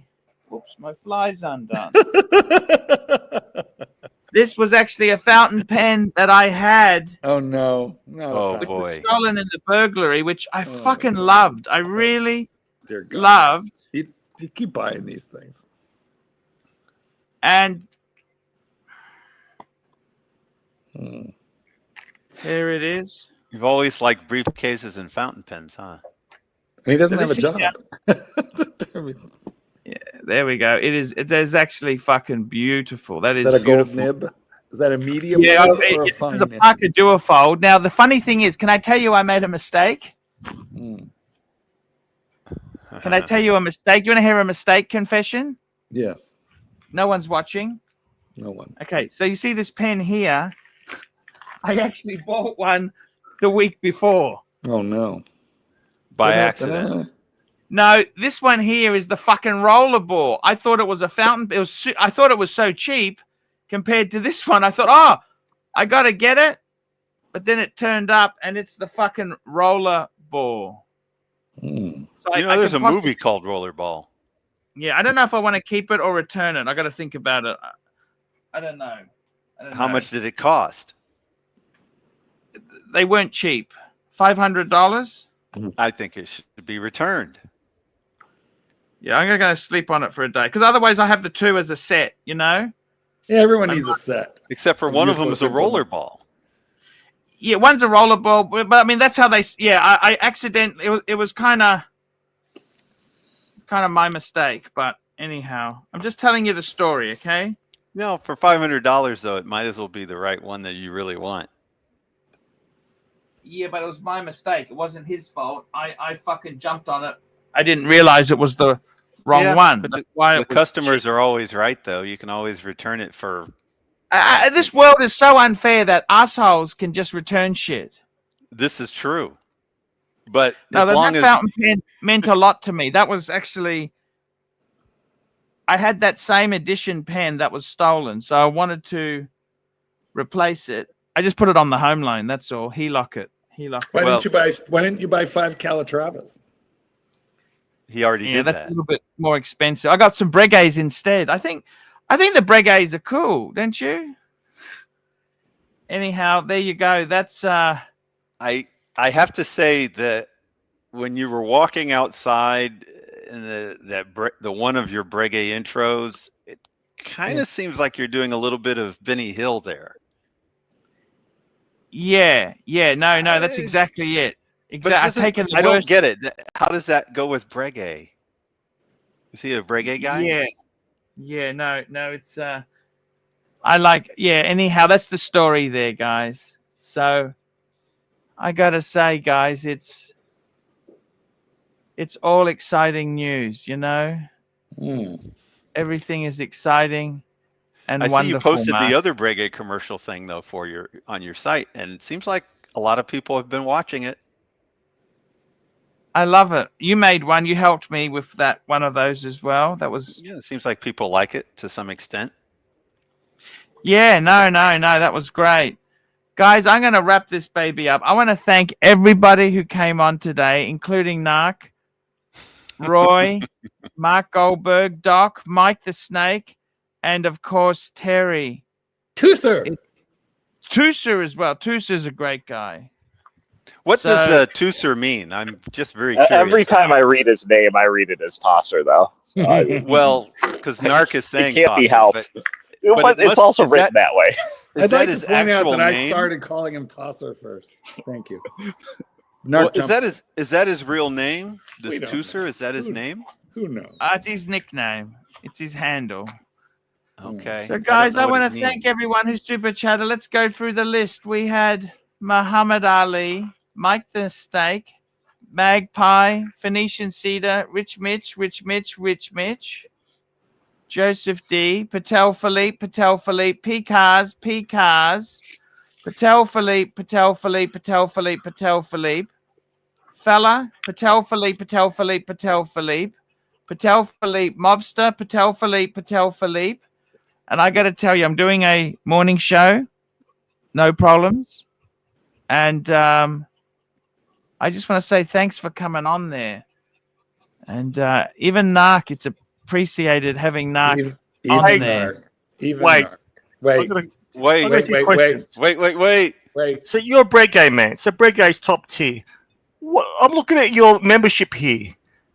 Your lowest tier is Breguet, then silver, gold, platinum. We want to let everybody enjoy the Breguet. They want to taste the Breguet. No. Taste the Breguet lifestyle. That was before. No. That was before. Do you understand? This is his subconscious speaking. He can't lie to himself. Or maybe he can, right? But Breguet is the lowest tier. It's a shitter stage. Shitter tier. Breguet's cool. No, but why? Breguet should be the ultimate. Shitter membership. Every member is. Breguet should be the ultimate. Oh, no, Narc. It's got to be aspirational, Narc. But Narc brings up something. Narc does bring up something. It might be worth thanking some of the higher level people, the platinums and the ultimates or whatever they are. It should be aspirational. The ultimate, the top tier should be Breguet man. That's it. Not lower tier. So you want to change the ultimate to Breguet? Yes, Breguet man. Because I'm looking at this. If I start watching Archie who's in the ultimate? Can we thank the ultimate? I don't even know who's in ultimate. I know Tommy's in the ultimate. That brown nosing redheaded cunt. Yeah. You know he's an ultimate. He spent $500 looking it up. Come on, Doc. It can't be that much work, is it? He spent $300 US. Yeah, Tommy spent $300 US, and he's being an ultimate. Plus, he said car mats, BMW car mats to Arch, that brown nosing little cunt. Narc, you've got to be nice to our sponsor. No, okay? and you know what he did to Tommy, that little cunt? I used to call him a red-headed gold-digging cunt. He's dyed his hair chestnut brown. Chestnut brown doesn't roll off the tongue. He's chestnut brown now. Wait, chestnut brown, gold-digging little... No, it doesn't roll off the tongue. Narc, does your boyfriend let you borrow an Apple Watch? He dyed his hair to spite me. Tobster wants to know. Do you believe that, Doc? Tobster, by the way, is OC. Oh. Tobster is OC, so you guys know. How do you know this? Because he made a comment a while back, and he's got a couple of accounts. And he doxed himself, then he deleted the comments. He's the king of making a comment and deleting it. So Tobster is OC in the chat. Okay. Busted. We will see you tomorrow, guys. Love you. Wait, Arch, where you going now? Don't forget to hit the thumbs up, guys. Where the fuck are you going now? It's 12:16 here, right? Where the hell are you going, Arch? Wait. Wait, we're leaving. You got keys? Bye, Narky. Wait, no, I've got keys. No. Why are you coming so short? Are you going to end the show now? Where do you have to go? We want to keep it good. We want to keep it good, Narky. Thank you. We love you. Wait, look, it's 16 past here. Why don't you do it another 14 minutes? Another 14 minutes of this crap. No. I'll let you do it. No. I haven't got keys. I've got keys. A wrench. I gotta help my wife. She's bringing something in from the car. Your wife hates your guts. She doesn't want to see you. Okay. I can't use your wife. You know, Tobster's saying he's not OC. I don't know. He's OC. You know. Okay. Thank you, no, Arch. Little Dave says it's not OC either. Can I ask you a question before I go, Archie? You still bang your wife? Sure. Narc, that's enough.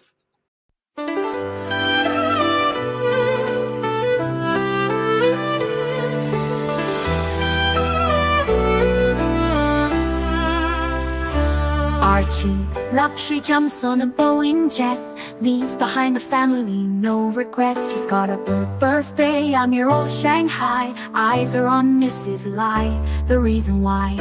While in Brisbane, the tears roll strong.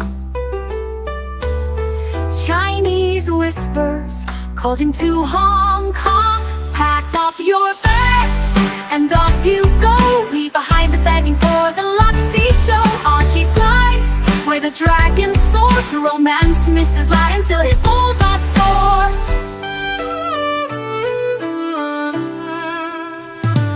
Archie's chasing dreams in the mystic land. Mrs. Light brings coffee to his hand.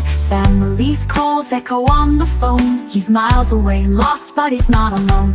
In old Shenzhen's glow, he likes to stray. With Mrs. Light, they bonk till the light of day. Pack up your bags, and off you go. He's not showing up to New York watch show. Archie flies where the dragons soar, to romance Mrs. Light until his balls are sore. Though the tears roll down in Brisbane town, Archie's 3-inch dick flops all around. Celebrations in the neon night, forgetting home, he's chasing new Asian delights. Pack up your bags, and off you go. Leave the begging for the beach ball show. Archie flies where the dragons soar, to romance Mrs. Light until his balls are sore.